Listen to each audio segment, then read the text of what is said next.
അമ്മേ പരിശുദ്ധമ്മേ, അമ്മേ പരിശുദ്ധമേ, ദൈവമാതാവേ, കൃപാസനത്തിലൂടെ ഞങ്ങൾക്കും ഞങ്ങളുടെ ദേശത്തിനും അമ്മ മധ്യസ്ഥം തേടി തന്ന എല്ലാ അനുഗ്രഹങ്ങൾക്കും കൃപകൾക്കും ഞങ്ങളിപ്പോൾ ഹൃദയം നിറഞ്ഞ നന്ദി പറയുന്നു. അമ്മേ പരിശുദ്ധമ്മേ, ദൈവമാതാവേ, 2004 ഡിസംബർ 7 ഉച്ചകഴിഞ്ഞ് 2:30 കൃപാസനത്തിൽ സംഭവിച്ച അമ്മയുടെ പ്രത്യക്ഷപ്പെടലിനെ കുറിച്ച് തിരുസഭയ്ക്ക് സമർപ്പിച്ചിരിക്കുന്ന പഠനരേഖകളുടെ മേൽ സഭാത്മകമായ പഠനം ആരംഭിക്കുവാൻ ഞങ്ങൾ പ്രാർത്ഥിക്കുന്നു. അമ്മേ പരിശുദ്ധമേ, ഭൂസ്വർലോകങ്ങളുടെ രാജ്ഞിയായ അങ്ങേയ്ക്ക് ഭൗമസംരക്ഷണത്തിനായി പ്രപഞ്ചപ്രകൃതിയെ തന്നെ തിരുസഭ പ്രതിഷ്ഠിക്കുവാൻ ഈ പ്രത്യക്ഷീകരണം വഴി ഇടയാക്കണമേ. പരിശുദ്ധമേ, ജപമാല മാതാവേ, സകല കൃപാസനം പ്രാർത്ഥനയോടും ചേർത്ത് ഞങ്ങളിപ്പോൾ പ്രാർത്ഥിക്കുന്ന ഈ കുടുംബത്തിന്റെ പ്രത്യേക നിയോഗം പറ മക്കളെ.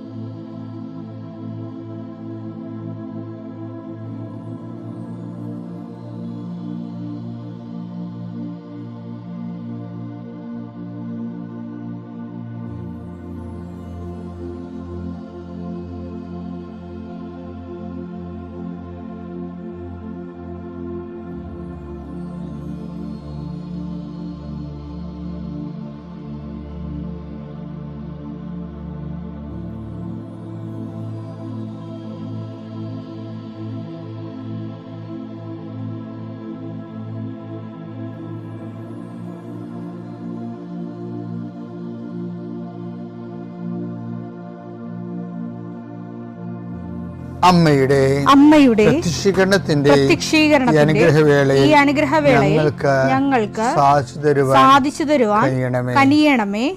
ആമേൻ. വിശ്വാസ പ്രമാണം. സർവശക്തനായ പിതാവും ആകാശത്തിന്റെയും ഭൂമിയുടെയും സൃഷ്ടാവുമായ ദൈവത്തിൽ ഞാൻ വിശ്വസിക്കുന്നു. അവിടുത്തെ ഏകപുത്രനും ഞങ്ങളുടെ കർത്താവുമായ ഈശോമിശിഹായിലും ഞാൻ വിശ്വസിക്കുന്നു. ഈ പുത്രൻ പരിശുദ്ധാത്മാവിനാൽ ഗർഭസ്ഥനായി കന്യകാമറിയത്തിൽ നിന്ന് പിറന്ന് പൊന്തിയോസ് പീലാത്തോസിന്റെ കാലത്ത് പീഡകൾ സഹിച്ച് കുരിശിൽ തറയ്ക്കപ്പെട്ട് മരിച്ച് അടക്കപ്പെട്ട് പാതാളങ്ങളിൽ ഇറങ്ങി മരിച്ചവരുടെ ഇടയിൽ നിന്ന് 3-ാം നാൾ ഉയർത്ത് സ്വർഗത്തിലേക്ക് എഴുന്നള്ളി സർവശക്തിയുള്ള പിതാവായ ദൈവത്തിന്റെ വലതുഭാഗത്തിരിക്കുന്നു. അവിടെ നിന്ന് ജീവിക്കുന്നവരെയും മരിച്ചവരെയും വിധിക്കുവാൻ വരുമെന്നും ഞാൻ വിശ്വസിക്കുന്നു. പരിശുദ്ധാത്മാവിലും ഞാൻ വിശ്വസിക്കുന്നു. വിശുദ്ധ കത്തോലിക്കാ സഭയിലും പുണ്യവാന്മാരുടെ ഐക്യത്തിലും പാപങ്ങളുടെ മോചനത്തിലും ശരീരത്തിന്റെ ഉയർപ്പിലും നിത്യമായ ജീവിതത്തിലും ഞാൻ വിശ്വസിക്കുന്നു. ആമേൻ. സുഖസ്ഥനായ ഞങ്ങളുടെ പിതാവേ, അങ്ങയുടെ നാമം പൂജിതമാകണമേ. അങ്ങയുടെ രാജ്യം വരണമേ. അങ്ങയുടെ തിരുമനസ് സ്വർഗത്തിലെ പോലെ ഭൂമിയിലും ആകണമേ. അന്നു വേണ്ടുന്ന ആഹാരം ഇന്ന് ഞങ്ങൾക്ക് തരണമേ. ഞങ്ങളോട് തെറ്റ് ചെയ്യുന്നവരോട് ഞങ്ങൾ ക്ഷമിക്കുന്നത് പോലെ ഞങ്ങളുടെ തെറ്റുകൾ ഞങ്ങളോടും ക്ഷമിക്കണമേ. ഞങ്ങളെ പ്രലോഭനത്തിൽ ഉൾപ്പെടുത്തരുതേ, തിന്മയിൽ ഞങ്ങൾ രക്ഷിക്കണമേ. ആമേൻ. നന്മ നിറഞ്ഞ മറിയമേ, സ്വസ്തി. കർത്താവ് അങ്ങയുടെ കൂടെ സ്ത്രീകളിൽ അങ്ങ് അനുഗ്രഹിക്കപ്പെട്ടവളാകുന്നു. അങ്ങയുടെ ഉദരത്തിൻ ഫലമായി ഈശോ അനുഗ്രഹിക്കപ്പെട്ടവനാകുന്നു. പരിശുദ്ധ മറിയമേ, തമ്പുരാന്റെ അമ്മേ, പാപികളായ ഞങ്ങൾക്ക് വേണ്ടി ഇപ്പോഴും ഞങ്ങളുടെ മരണസമയത്തും തമ്പുരാനോട് അപേക്ഷിക്കണമേ. ആമേൻ. കർത്താവേ, നിന്റെ ഉന്നതമായ നാമത്തിന് സ്തോത്രം ചെയ്യും. കർത്താവേ, നിന്റെ വിശുദ്ധ പൗരോഹിത്യത്തെ മഹത്വപ്പെടുത്തണമേ. കർത്താവെ, സഭയിലുള്ള സാന്നിധ്യം പ്രകടമാക്കണം. 40 വർഷം ഞാൻ അർപ്പിച്ച കൃപാന്റെ യുഗതിയാൽ കൃപാസ്ഥാനത്താറെ ജീവനോടെ പ്രത്യക്ഷപ്പെട്ട മാതാവിന്റെ മാധ്യസ്ഥ രോഗികളെ, പീഡിതരെ, മാനസിക സംഘർഷം അനുഭവിക്കുന്നവരെ, ഡിപ്രഷൻ അനുഭവിക്കുന്നവരെ, മരുന്ന് കഴിച്ചിട്ട് ഉറക്കം മൂടുകയും ശരീരം തൂക്കം വെക്കുകയും ചെയ്യുന്നതല്ലാതെ പ്രത്യേകിച്ച് പ്രയോജനമൊന്നും ഇല്ലാതെ ഡിപ്രഷൻ കൊണ്ട് വേദനിച്ച് ജീവിക്കുന്ന ആൾക്കാരെ കർത്താവേ, നീ അവരെ തൊടണമെന്ന് പ്രാർത്ഥിക്കുന്നു. ഓട്ടിസം കുഞ്ഞുങ്ങളെ, ഹൈപ്പർ ആക്ടിവിറ്റി കുഞ്ഞുങ്ങൾ, അവിടെ മാതാപിതാക്കന്മാരെ മനസ്സ് കെട്ടുപോയവരെ, തകർച്ച സങ്കടം കൊണ്ട് അവർക്ക് ജീവിക്കാൻ പറ്റാത്തവർ, ജീവിക്കാൻ വേണ്ടി ജീവിതത്തോട് മൽപ്പിടുത്തം നടത്തുന്നവർ, മരുന്ന് കഴിച്ചിട്ടും രോഗം സുഖമാക്കാതെയും രോഗം പൊറുക്കാതെയും ഇരിക്കുന്നവർ, എൻ്റെ കർത്താവിന് ഉന്നതമായ നാമത്തിൽ സഭയുടെ അധികാരത്തിൽ കുരിശിൻ്റെ അടയാളത്തിൽ ദൈവശക്തിയാൽ നിങ്ങൾക്ക് ദൈവസന്ധിപ്പും സൗഖ്യം ലഭിക്കട്ടെ. പിതാവും പുത്രനും പരിശുദ്ധാത്മാവുമായ സർവ്വേശ്വരാ എന്നേക്കും ആമേൻ. എൻ്റെ പ്രിയപ്പെട്ടവരെ, നമ്മൾ പുനരുദ്ധാന ദിനങ്ങളിലൂടെ ആണ് കടന്നു പോകുന്നത്. പുനരുദ്ധാനത്തിൻ്റെ സന്ദേശത്തെക്കുറിച്ച്, അതിൻ്റെ പ്രായോഗിക പരതയെക്കുറിച്ചും അതിൻ്റെ പ്രേക്ഷിത സാങ്കത്യത്തെക്കുറിച്ചും നമുക്ക് വളരെ ലളിതമായ ധാരണ വേണം. അങ്ങനെ വന്ന് നമ്മുടെ ആധ്യാത്മിക വളർച്ചയ്ക്ക് അത് ഉപകരിക്കും. ഞാൻ എന്താ പറയണമെന്നറിയോ? ഈ മർക്കോസിൻ്റെ സുവിശേഷത്തിലെ മനോഹരമായൊരു പ്രതിപാദ്യമുണ്ട്. അത് ഉദാഹരണത്തിന്, ഈ മർക്കോസിൻ്റെ സുവിശേഷത്തിലെ കർത്താവിൻ്റെ പുനരുത്ഥാനത്തിൻ്റെ ആ ദിവസം മേരി മാഗ്ഡലിനാണ് കർത്താവിൻ്റെ കല്ലറയിലേക്ക് വരുന്നത്. അപ്പോൾ അവിടെ ശൂന്യമായ കല്ലറ കണ്ടു. അവിടെ ഒരു സ്വർഗീയ ദൂതൻ അവളോട് പറഞ്ഞു, കർത്താവ് ഇവിടെ ഇല്ല, കർത്താവ് അരുളിച്ചതുപോലെ ഉയർത്തെഴുന്നേറ്റെന്ന് പറഞ്ഞു. അവൾ ആ വിവരം അറിയിക്കാൻ തിരിഞ്ഞടക്കുമ്പോൾ ഈശോയുടെ മുഖത്തേക്കാണ് അവൾ തിരിയണത്. അപ്പം ഈശോ പറയും, നീ ചെന്ന് എന്നെ കണ്ട കാര്യം നമ്മുടെ സഹോദരങ്ങളോട് പറയാൻ പറയും.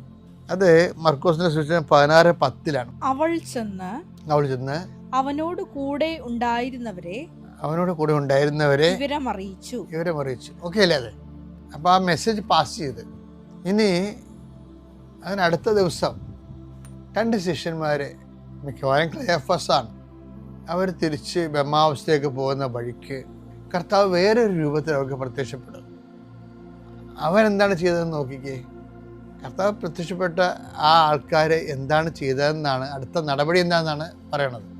അവരെന്താ ചെയ്തത്? 16:13 വായിച്ചേ. അവർ പോയി, ആ 2 ശിഷ്യന്മാർ പോയി ബാക്കിയുള്ളവരെ വിവരമറിയിച്ചു. അവരെയും അവർ വിശ്വസിച്ചില്ല. പറഞ്ഞു വിശ്വസിച്ചില്ല. പക്ഷെ ഇനി വേറെ രസം വെച്ചാല്, അവസാനം ഇവരെല്ലാവരും ഒരുമിച്ചിരിക്കുമ്പോൾ വീണ്ടും ഈശോ 11 പേർക്കുമായിട്ട് പ്രത്യക്ഷപ്പെടും. അപ്പോൾ ആ 11 പേരോട് ഈശോ നിർദ്ദേശിക്കണത് എന്താ? അതെല്ലാം സെയിം ആണെന്ന് പറയുകയാണ് ഞാൻ. 16:15 വയസ്സ് അവൻ ഈശോ അവരോട് പറഞ്ഞു, നിങ്ങൾ ലോകമെങ്ങും പോയി എല്ലാ സൃഷ്ടികളോടും സുവിശേഷം പ്രസംഗിക്കുവിൻ.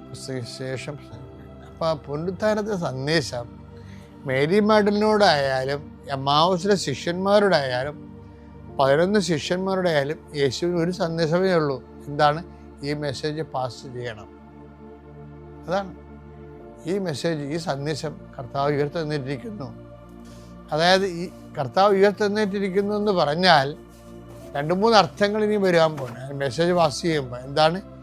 ഇനി എന്തെല്ലാം തരം കഷ്ടങ്ങൾ ഉണ്ടായാലും, അതെല്ലാം നമ്മൾ സഹിക്കേണ്ടി വന്നാലും അതിനെ നമ്മൾ അതിജീവിക്കും എന്നുള്ള ആവേശോജ്വലമായ സന്ദേശമാണ് പുനരുത്ഥാന സഹനത്തിൽ നിന്ന്. അതാണ് അവരോട് പറയണത്. മിശിഹ ഇതെല്ലാം സഹിച്ച് മഹത്വത്തിലേക്ക് കരയേറേണ്ടത് ആവശ്യമായിരുന്നില്ലേ? ലൂക്കാസ് സുവിശേഷം 24:26. ക്രിസ്തു ഇതെല്ലാം സഹിച്ച് മഹത്വത്തിലേക്ക്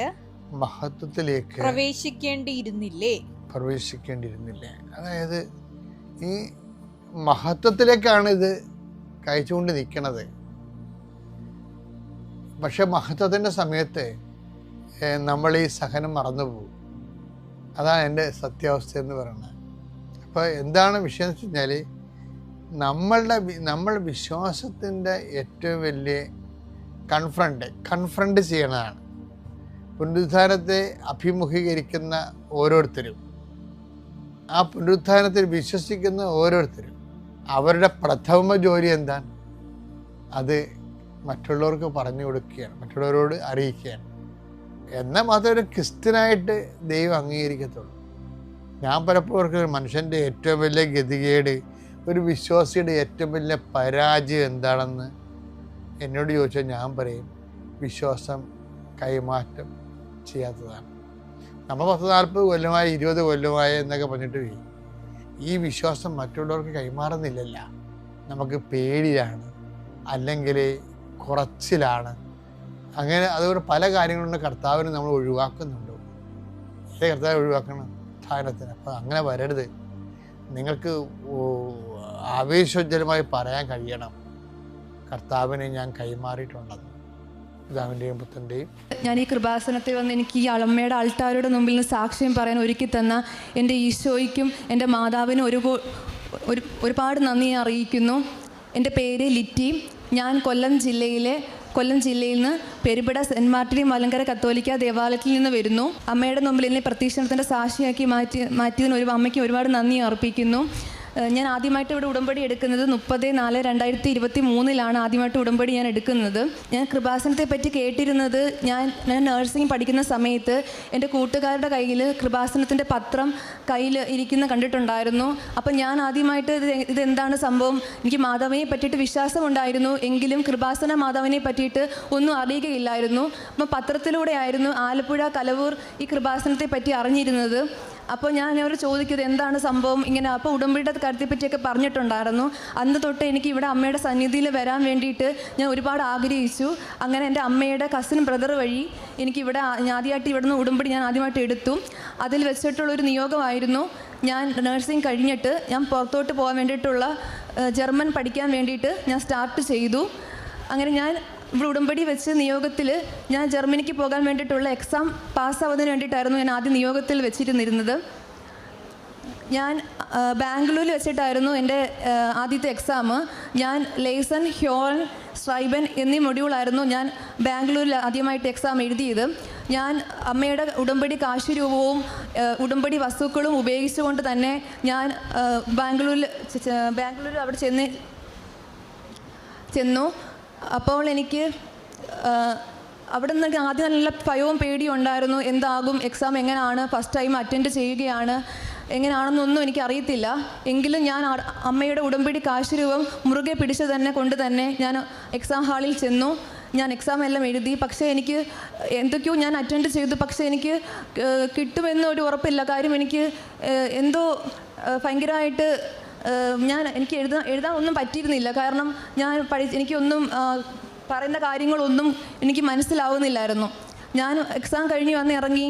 ഞാൻ അമ്മ പറഞ്ഞു എനിക്കിത് കിട്ടത്തില്ല അമ്മ, കാരണം ഞാൻ ഒന്നും എഴുതിയിട്ടില്ല. അപ്പം അമ്മ പറഞ്ഞു കുഴപ്പമില്ല മോളെ, നമ്മൾ അമ്മയുടെ മുറുകെ പിടിച്ചിരുന്നാൽ മാത്രം മതി, അമ്മ നോക്കിക്കോളൂ എന്ന് പറഞ്ഞു. അപ്പോൾ ഞാൻ അങ്ങനെ തന്നെ അമ്മയുടെ കൂടെ ഞാൻ എപ്പോഴും അമ്മയടുത്ത് ഞാൻ എപ്പോഴും ഫ്രണ്ട്ലിയായിട്ട് സംസാരിക്കുന്ന പോലെ തന്നെ ഞാൻ മാതാവിൻ്റെ അടുത്തും ഫ്രണ്ട്ലിയായിട്ട് തന്നെയാണ് സംസാരിച്ചുകൊണ്ടിരിക്കുന്നത്. അങ്ങനെ ഞാൻ എക്സാമിൻ്റെ റിസൾട്ട് വന്നു. ഞാൻ 3 പൊട്ടി. അങ്ങനെ ഞാൻ ഭയങ്കരമായിട്ട് വിഷമമായി. എങ്കിലും കുഴപ്പമില്ല, ആദ്യത്തെ എക്സാം എഴുതുമല്ലേ, കുഴപ്പമില്ല എന്ന് വിചാരിച്ചു.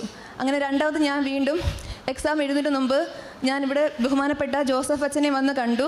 അച്ഛൻ്റെ കയ്യപ്പ് ശുശ്രൂഷയിലൂടെ എനിക്ക് ഉടമ്പടി കാശുരൂപം തരികയും ഞാൻ അത് മുറുകെ കൈ പിടിച്ച് പ്രാർത്ഥിച്ചു.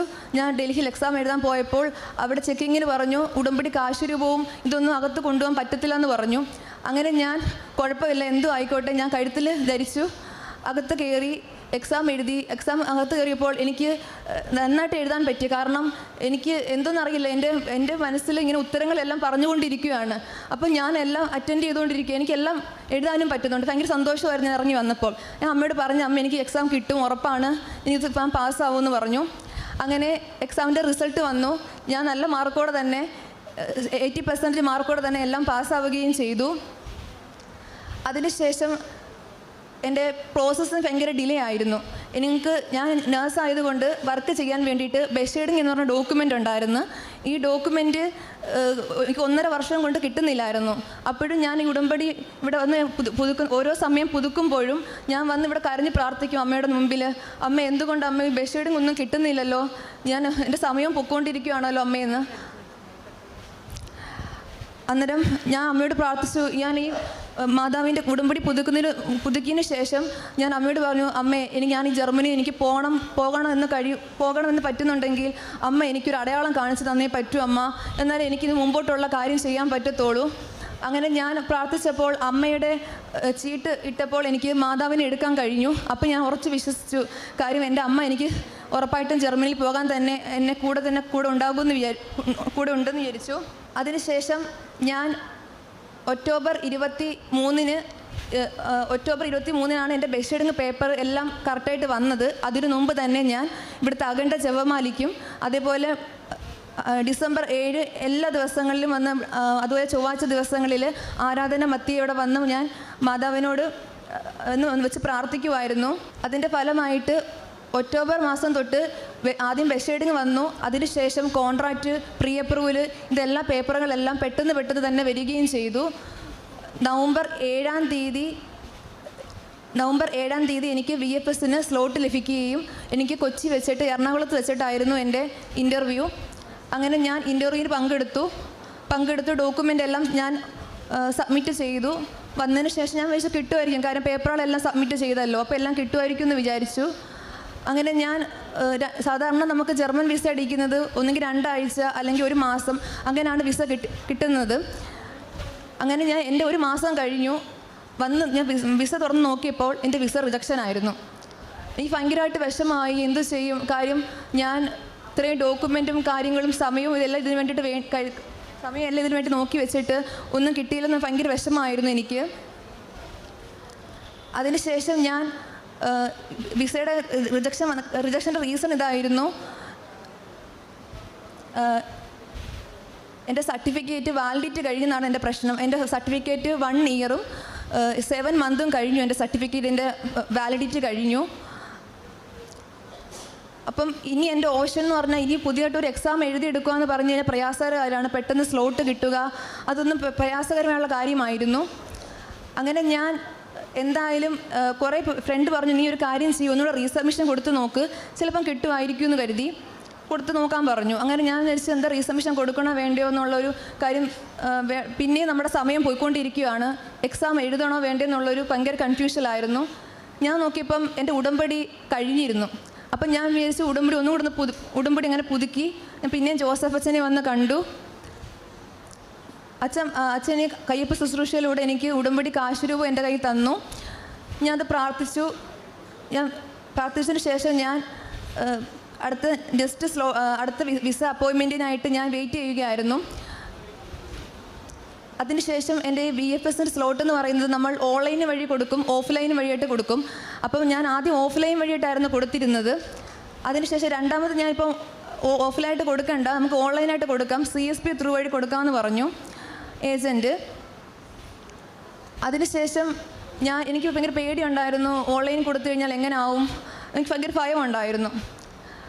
അതിനുശേഷം എനിക്ക് VFSൻ്റെ സ്ലോട്ട് കിട്ടാൻ ഭയങ്കര പ്രയാസമായിരുന്നു. എൻ്റെ കൂടെ കൊടുത്ത കൊച്ചുങ്ങൾക്കെല്ലാം പെട്ടെന്ന് തന്നെ സ്ലോട്ട് കിട്ടുകയും ചെയ്തു, എനിക്ക് മാത്രം വന്നില്ല. അപ്പം ഞാൻ വിചാരിച്ചു അമ്മ എന്താ പറ്റി അമ്മ, എനിക്ക് എൻ്റെ പേപ്പറിന് എന്തെങ്കിലും വെരിഫിക്കേഷൻ വല്ല പ്രശ്നം കൊണ്ടായിരിക്കും അങ്ങനെ സംഭവിച്ചത്, എൻ്റെ മാത്രം വരുന്നില്ലല്ലോ എന്ന് ഞാൻ അമ്മയോട് ഇങ്ങനെ പ്രാർത്ഥിച്ചു. അപ്പം അമ്മ എന്നോട് പറഞ്ഞു, മോളെ നീ വിഷമിക്കേണ്ട, ഞാൻ കൂടെ ഉണ്ടല്ലോ, പിന്നെ എന്തിനാ നീ വിഷമിക്കുന്നത്, ധൈര്യമായിട്ട് തന്നെ ഇരിക്ക്. അങ്ങനെ തന്നെ ഞാൻ ഉറച്ചു വിശ്വസിച്ചു. അങ്ങനെ ഞാൻ സന്ധ്യപ്രാർത്ഥനയിൽ പ്രാർത്ഥിച്ചു, പച്ചത്തിരിയും കത്തിച്ച് പ്രാർത്ഥിച്ചു. കഴിഞ്ഞ ശേഷമുണ്ട് ഞാൻ ഏറ്റവും കൂടുതൽ ഞാൻ ആശ്രയിച്ചിരുന്നത് ബൈബിളിലൂടെയാണ് ഞാൻ ആശ്രയിച്ചുകൊണ്ടിരിക്കുന്നത്. കാര്യം ഓരോ വചനം എടുക്കുമ്പോഴും എന്നെ ഓരോ വചനത്തിലൂടെ ശക്തിപ്പെടുത്തുകയാണ് ചെയ്യുന്നത്. അപ്പോൾ എൻ്റെ വചനം വന്നത് ഇതാ ഇപ്പോൾ എൻ്റെ രക്ഷയുടെ ദിവസം. അപ്പോൾ ഞാൻ വിചാരിച്ചു ഓക്കെ, എന്തെങ്കിലും അമ്മ എനിക്ക് ഉറപ്പായിട്ടും അത് ചെയ്തു തരുമെന്ന് വിചാരിച്ചു. കുറച്ച് കഴിഞ്ഞ് വിത്തിൻ 2 സെക്കൻഡ് കഴിഞ്ഞപ്പോഴത്തേക്ക് തന്നെ എൻ്റെ ഫോണിൽ മെസ്സേജ് വന്നു, VFSൻ്റെ സ്ലോട്ട് കിട്ടിയെന്ന് പറഞ്ഞു. അങ്ങനെ എനിക്ക് ജനുവരി 21-നായിരുന്നു എൻ്റെ കൊച്ചി VFSൻ്റെ സ്ലോട്ട്. അങ്ങനെ ഞാൻ കൊച്ചിയിൽ എറണാകുളത്ത് വെച്ചിട്ടായിരുന്നു എൻ്റെ ഇൻ്റർവ്യൂ. ഞാൻ ഈ ബസ് ത്രൂ വഴിയാണ് പാസ് ചെയ്ത് പോയത്. അപ്പോഴും ഞാൻ അമ്മയോട് പ്രാർത്ഥിച്ചിട്ടാണ് പോയത്. ആ സമയത്ത് ഞാൻ അമ്മയോട് പ്രാർത്ഥിച്ചു, അമ്മേ എനിക്കും ആഗ്രഹമുണ്ട് അമ്മ, എൻ്റെ വിസയുടെ പേപ്പർ എൻ്റെ 7ാമത്തെ പേജിൽ തന്നെ അടിച്ചു കിട്ടണമെന്ന് ഞാൻ അമ്മയോട് ഇങ്ങനെ മുറുകെ പ്രാർത്ഥിച്ചു. ഉടമ്പടി വസ്തുക്കളായ തൈലവും ഞാൻ അതിൽ പൂശിയിരുന്നു.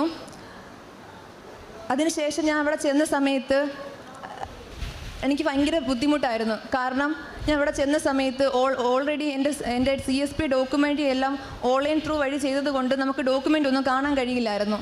അപ്പം ബയോമെട്രിക് ചെന്ന സമയത്ത് അവർ എൻ്റെ അടുത്ത്, ഞാൻ അവിടെ സാറിനോട് ചോദിച്ചു എനിക്കെൻ്റെ പേപ്പർ ഒന്ന് കാണാൻ പറ്റുമെന്ന് ചോദിച്ചു. അപ്പോൾ അവർ പറഞ്ഞു എൻ്റെ പേപ്പർ കാണിച്ചു തരാം എന്ന് പറഞ്ഞു. ഞാൻ പറഞ്ഞ് അത് ഓൾറെഡി ഓൺലൈൻ വഴി സബ്മിറ്റ് ചെയ്തിരിക്കുന്നതല്ലേ, അതുകൊണ്ട് കാണിക്കാൻ പറ്റത്തില്ലെന്ന് പറഞ്ഞു. അപ്പോൾ ഞാൻ പറഞ്ഞു, സാർ ഞാൻ ഏജൻറ്റ് ത്രൂ വഴിയാണ് എൻ്റെ ഇത് പ്രോസസ്സ് ഇത് കൊടുത്തത്, അപ്പോൾ എനിക്ക് പേപ്പർ ഒന്നും കാണാൻ കഴിഞ്ഞില്ലെന്ന് പറഞ്ഞു.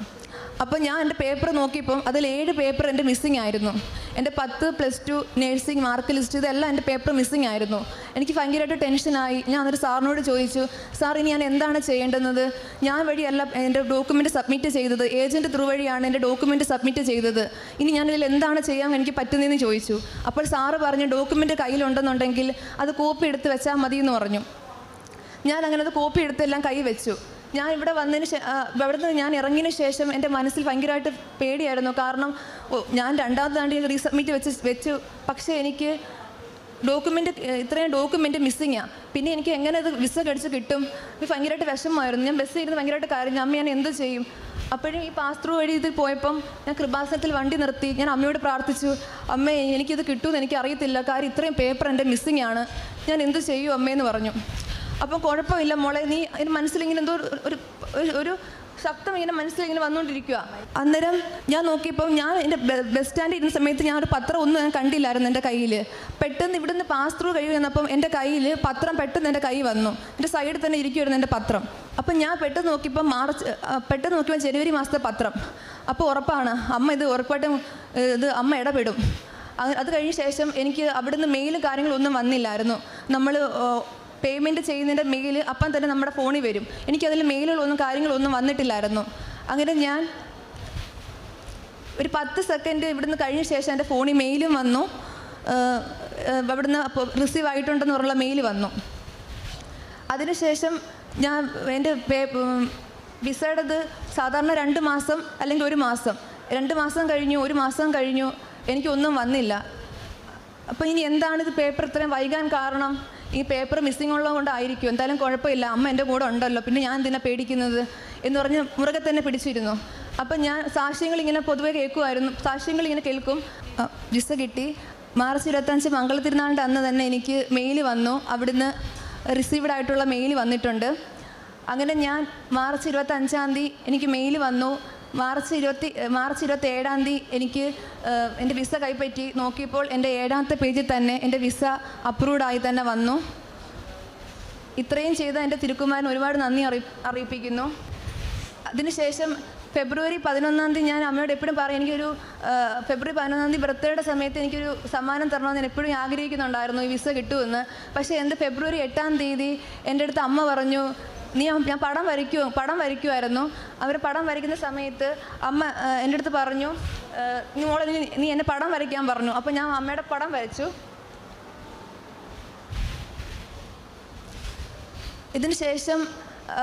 അതിനുശേഷമാണ് എനിക്ക് വിസ വന്നത്. പിന്നെ കാരുണ്യ പ്രവൃത്തികൾ എന്ന് പറഞ്ഞു കഴിഞ്ഞാൽ ഞാൻ കൃപാസന പത്രം ഞാൻ ബസ് സ്റ്റാൻഡിലും ഓട്ടോ സ്റ്റാൻഡിലൊക്കെ ഞാൻ കൊടുക്കുമായിരുന്നു. പിന്നെ അതുപോലെ തന്നെ ഞാൻ എന്നോട് എന്ത് ചോദിച്ചാലും ഞാൻ അവർക്ക് പൈസ കൊടുക്കും. കാര്യം നമ്മളെക്കൊണ്ട് ചെയ്യാവുന്ന കാര്യങ്ങൾ ഞാൻ അവരെ സഹായിക്കും. അതുപോലെ തന്നെ ആത്മീയമായിട്ടെന്ന് പറഞ്ഞു കഴിഞ്ഞാൽ എന്നും വിശുദ്ധ കുർബാന ഞാൻ ഓൺലൈനിലായിട്ട് എന്നും ഞാൻ കൂടും. അതോടൊപ്പം തന്നെ ഞാൻ വിശുദ്ധ കുമ്പസാരം 2 ആഴ്ച കൂടുന്തോറും ഞാൻ 2 ആഴ്ച കൂടുന്തോറും ഞാൻ കുമ്പസാരിക്കും.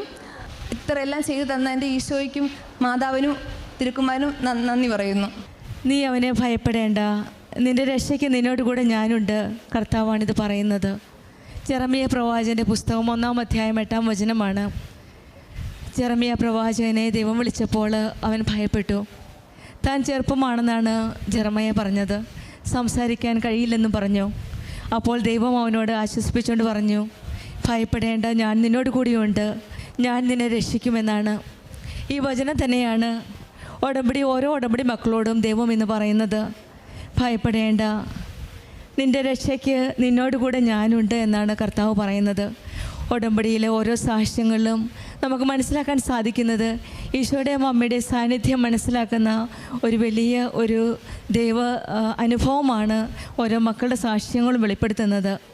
ലിറ്റിയുടെ സാക്ഷ്യത്തിൽ നമുക്ക് മനസ്സിലാക്കാൻ സാധിക്കുന്നത്, ആദ്യമായിട്ട് ജർമ്മൻ എക്സാമിന് പോകുമ്പോൾ ഒത്തിരി ഭയമുണ്ടായിരുന്നു മനസ്സിൽ. പക്ഷെങ്കിൽ അമ്മയോട് പ്രാർത്ഥിച്ചതിൻ്റെ ഫലമായിട്ട് അതെല്ലാം പരീക്ഷയ്ക്കെല്ലാം എഴുതാൻ സാധിക്കുകയും പിന്നീട് എല്ലാ പ്രൊസീഡിങ്സിലും ഈശോയുടെയും അമ്മയുടെ ഒരു വലിയൊരു അനുഗ്രഹം ഉണ്ടായെന്നാണ് ഈ മകൾ വെളിപ്പെടുത്തുന്നത്. അതായത് സർട്ടിഫിക്കറ്റിൻ്റെ വാലിഡിറ്റി ആദ്യത്തെ വിസ റിജക്റ്റായി. കാരണം സർട്ടിഫിക്കറ്റ് വാലിഡിറ്റി 1 വർഷവും 7 മാസവും കഴിഞ്ഞിരുന്നു.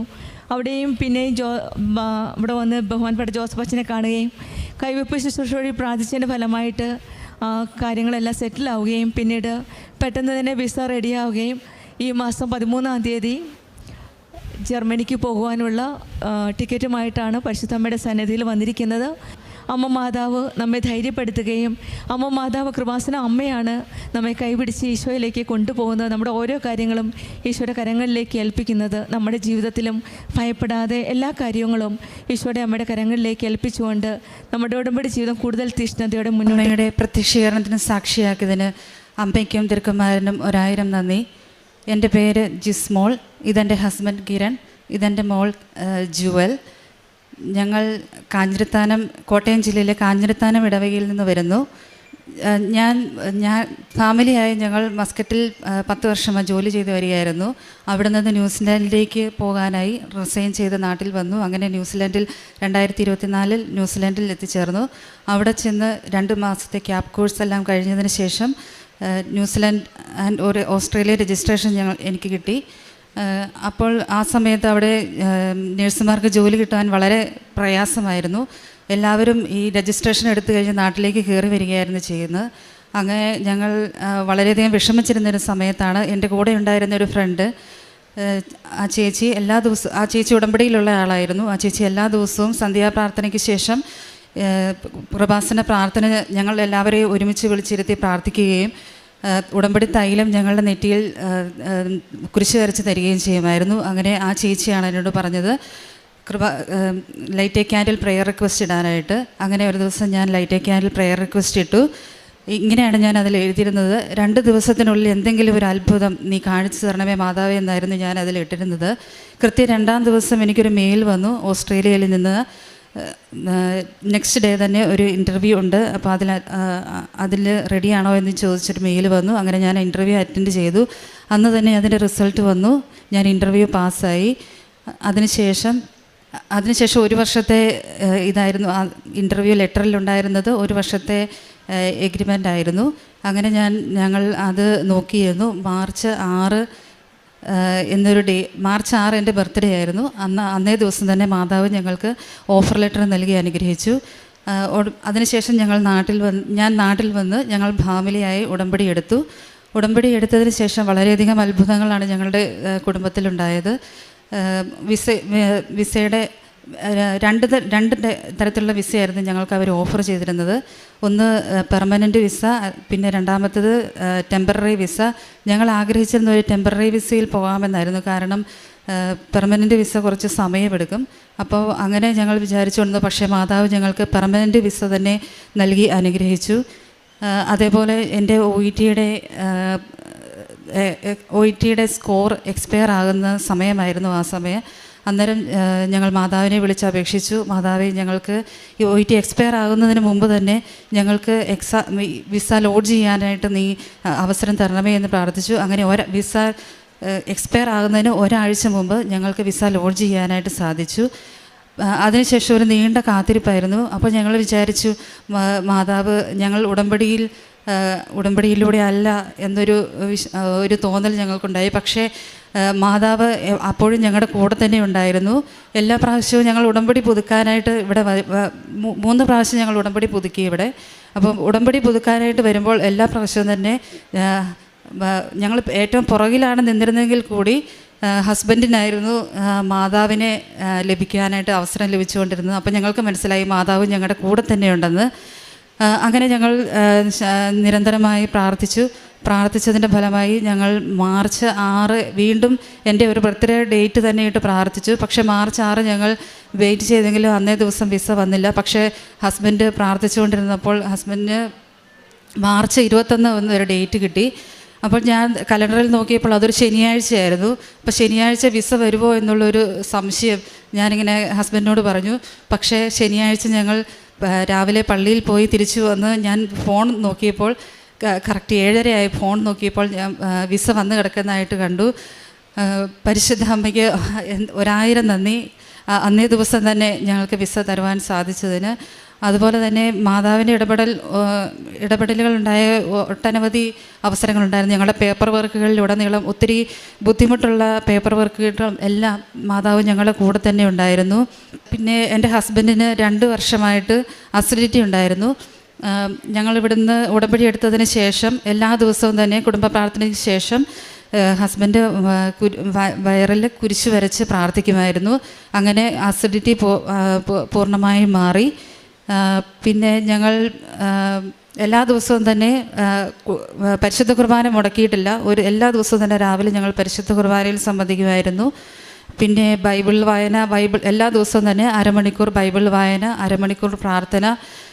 ഉടമ്പടിയിൽ എന്തൊക്കെ പറഞ്ഞിട്ടുണ്ടോ അതെല്ലാം ഞങ്ങൾ പാലിച്ചു പോന്നിരുന്നു. പിന്നെ പ്രേക്ഷിത പ്രവർത്തനത്തിൽ എല്ലാ മാസവും ഞങ്ങൾ കൃപാസനത്തിൽ വന്ന് വീട്ടിൽ പത്രം മേടിച്ചുകൊണ്ട് പോയി എല്ലാവർക്കും തന്നെ പത്രം കൊടുക്കുമായിരുന്നു. പിന്നെ കാരുണ്യ പ്രവൃത്തികളായി ഞങ്ങൾ ചെയ്തുകൊണ്ടിരുന്നത്, ഒരു കുടുംബത്തിന് എല്ലാ മാസവും അവർക്ക് ഇച്ചിരി കഷ്ടതയിലായിരുന്ന ഒരു കുടുംബത്തിന് അവർക്ക് എല്ലാ മാസവും തന്നെ ഞങ്ങൾ ഭക്ഷണ സാധനങ്ങൾ എല്ലാം എത്തിച്ചു കൊടുക്കുമായിരുന്നു. പിന്നെ പൊതിച്ചോറ് എല്ലാ മാസവും തന്നെ പൊതിച്ചോറുകൾ കൊടുക്കുന്നുണ്ടായിരുന്നു. പിന്നെ ഓൺലൈൻ വഴിയായി എന്തെങ്കിലും സഹായം അഭ്യർത്ഥിച്ചിട്ടുള്ള ജെനുവിനായി തോന്നുന്ന എല്ലാവർക്കും തന്നെ ഞങ്ങൾ പൈസ അയച്ചു കൊടുക്കുമായിരുന്നു. ഉടമ്പടി വഴി ഞങ്ങൾക്ക് ലഭിച്ച എല്ലാ അനുഗ്രഹങ്ങൾക്കും നന്ദി പറഞ്ഞുകൊണ്ട് ഞങ്ങൾ ഈ സാക്ഷിയോടെ അവസാനിപ്പിക്കുന്നു. യൂഥിത്തിൻ്റെ പുസ്തകം 9-ാം അധ്യായം 5-ാം തിരുവചനം. അവിടുന്നാണ് ഇതും ഇതിനു മുൻപും പിൻപും സംഭവിച്ച കാര്യങ്ങളും ചെയ്തത്. ഇപ്പോഴുള്ളവയ്ക്കും വരുവാനിരിക്കുന്നവയ്ക്കും രൂപം നൽകിയത് അവിടുന്ന് തന്നെ. അതേ, അവിടുത്തെ ഹിതം നിറവേറി. നമ്മളെല്ലാവരും സ്വർഗസ്ഥനായ പിതാവേ എന്ന പ്രാർത്ഥന ചൊല്ലുമ്പോൾ ആദ്യ ഭാഗം നാം ചൊല്ലുന്ന പ്രാർത്ഥന അതാണ്: അങ്ങയുടെ തിരുമനസ് നിറവേറട്ടെ, അങ്ങയുടെ രാജ്യം വരണമേ എന്നാണ് നമ്മൾ സ്വർഗസ്ഥനായ പിതാവിലൂടെ നാം പ്രാർത്ഥിക്കുന്നത്. ഈശോ തന്നെ പഠിപ്പിച്ച പ്രാർത്ഥനയാണ്. അവിടുത്തെ ഹിതം നിറവേറുന്നതാണ് ഓരോ ഉടമ്പടി സാക്ഷ്യങ്ങളിലും നാം കേട്ടുകൊണ്ടിരിക്കുന്നത്. ജിസ്മോൾ കിരൺ മകളോടൊപ്പം കുടുംബമായി അവർ പ്രത്യക്ഷീകരണ സാക്ഷികളായി ഈ അൾത്താരയിൽ ഏറ്റുപറയുന്നത്, അവർക്ക് ഉടമ്പടി എടുത്തത് മുതൽ അവർക്ക് വേണ്ടി ദൈവം ചെയ്ത വലിയ വലിയ കാര്യങ്ങൾക്ക് നന്ദി പറയാനും അവരുടെ വിശ്വാസത്തെ പ്രഖ്യാപിക്കുവാനും പ്രഘോഷിക്കുവാനും വേണ്ടിയാണ് അവർ ഈ അവസരം ഉപയോഗിക്കുന്നത്. ജിസ്മോൾക്ക് പറയാനുള്ളത്, വളരെ പരിശ്രമിച്ചിട്ടും പരിശ്രമങ്ങളെല്ലാം വിഫലമാകും എന്ന് വളരെ സങ്കടത്തോടുകൂടി ഇരിക്കുമ്പോഴാണ് അവർ ന്യൂസിലൻഡിലായിരുന്നപ്പോൾ ഒരു ചേച്ചി ഒരു കൂട്ടായ്മയിലേക്ക് എല്ലാവരെയും വിളിച്ച് അവരെല്ലാം ഉടമ്പടിയെടുത്ത സഹോദരിമാരാണ്. അതുകൊണ്ടാണ് മറ്റുള്ളവരെ കൂടി കൃപയിലേക്ക് ആനയിക്കുവാനുള്ള ശക്തി അവർക്ക് ലഭിക്കുന്നത്. എനിക്ക് ലഭിച്ചതിലധികം മറ്റുള്ളവർക്കുണ്ടാകണമേ എന്നുള്ള പ്രാർത്ഥനയായിരിക്കും ഓരോ ഉടമ്പടി മക്കൾക്കും. ഇതിൽ അസൂയയ്ക്കോ അല്ലെങ്കിൽ മറ്റുള്ളവർക്ക് എന്തെങ്കിലും നന്മ വരുമോ, അവർക്കെല്ലാം കിട്ടി എനിക്ക് കിട്ടിയില്ലല്ലോ. ജോസഫ് അച്ഛൻ്റെ കണക്കനുസരിച്ച് 60 മേനി കൊയ്യുന്നവരാണ് പ്രത്യാശയിൽ ജീവിക്കുന്നവർ. അവർക്ക് എന്തെല്ലാം ലഭിച്ചാലും ഇല്ലെങ്കിലും എനിക്കുള്ളത് ദൈവം തരുമെന്നുള്ള 60 മേനിയുടെ ഒരു വലിയ സാക്ഷ്യങ്ങൾ നമ്മൾ എപ്പോഴും കേട്ടുകൊണ്ടിരിക്കുന്നതാണ്. ജിസ്മോൾ കിരൺ ഇവിടെ വന്ന് സാക്ഷ്യം പറയുന്നത് അവർക്ക് ദൈവം പ്രാപിച്ചു കൊടുത്ത ഒരു വലിയ അനുഗ്രഹമാണ്. ഓസ്ട്രേലിയൻ വിസയ്ക്ക് വേണ്ടി അവർ പരിശ്രമിച്ചു കൊണ്ടിരുന്നപ്പോൾ അവർ ലൈറ്റ് എ കാൻഡിൽ പ്രയറിട്ട് പ്രാർത്ഥിച്ചു. 2 ദിവസത്തിനുള്ളിൽ ഞങ്ങൾക്ക് സാധിച്ചു തരണമെന്ന് ഉള്ള ആ പ്രാർത്ഥന പരിശുദ്ധ അമ്മ കൃത്യമായി കേട്ട് ഈശോയോട് ആ കൈമാറ്റം നടത്തുകയാണ്. ഉടനെ അവർക്ക് അതിനുള്ള മെയിൽ വരികയും അവരുടെ പ്രോസസ്സ് വളരെ പെട്ടെന്ന് ഇൻ്റർവ്യൂവിനുള്ള ഓഫർ ലെറ്റർ വരികയും അവരുടെ കാര്യങ്ങൾ പെട്ടെന്ന് തീരുമാനത്തിലെത്തുകയും ചെയ്തു. അവർ ആഗ്രഹിച്ചത് ഓസ്ട്രേലിയയിലെ ഒരു ടെമ്പററി വിസയാണ്. പക്ഷേ പരിശുദ്ധ അമ്മയുടെ മധ്യസ്ഥതയിൽ ഈശോ നൽകിയതൊരു ഫാമിലി പെർമനൻറ്റ് വിസയാണ് അവർക്ക് ലഭിച്ചിരിക്കുന്നത്.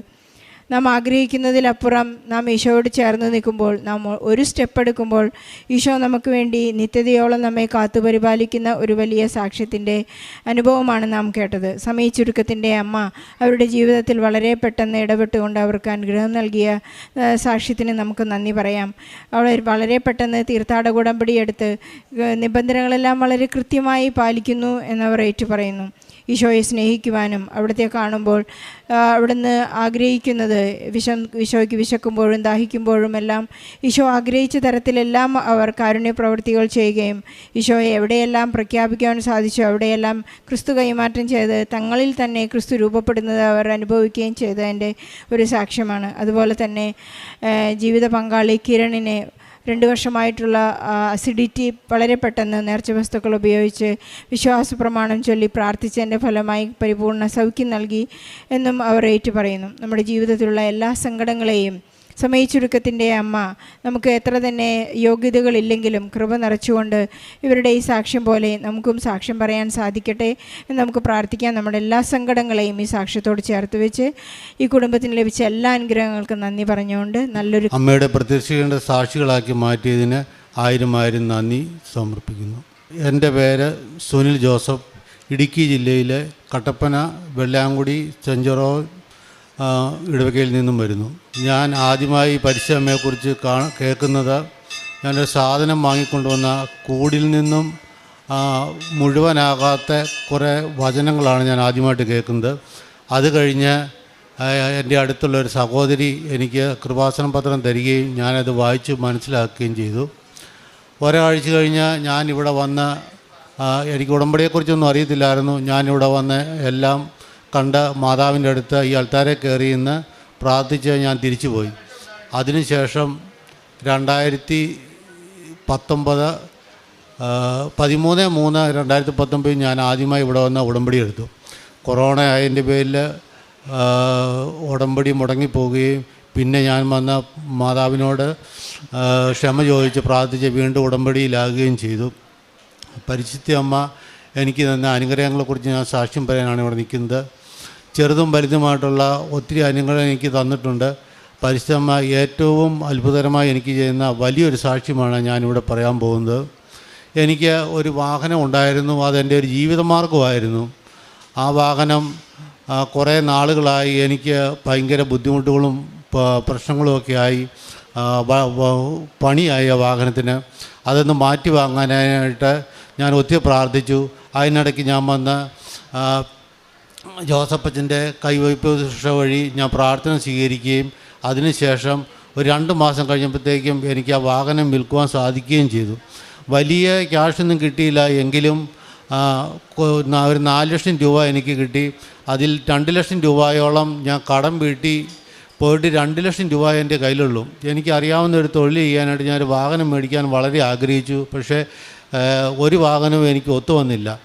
ലാസ്റ്റ് ഞാനിവിടെ ആലപ്പുഴ അടുത്തുള്ള ഒരു സ്ഥലത്ത് വന്ന ഒരു വാഹനം കാണുകയും അതിന് വില അവർ 10 ലക്ഷം രൂപ ഒരു വില പറയുകയും ചെയ്തു.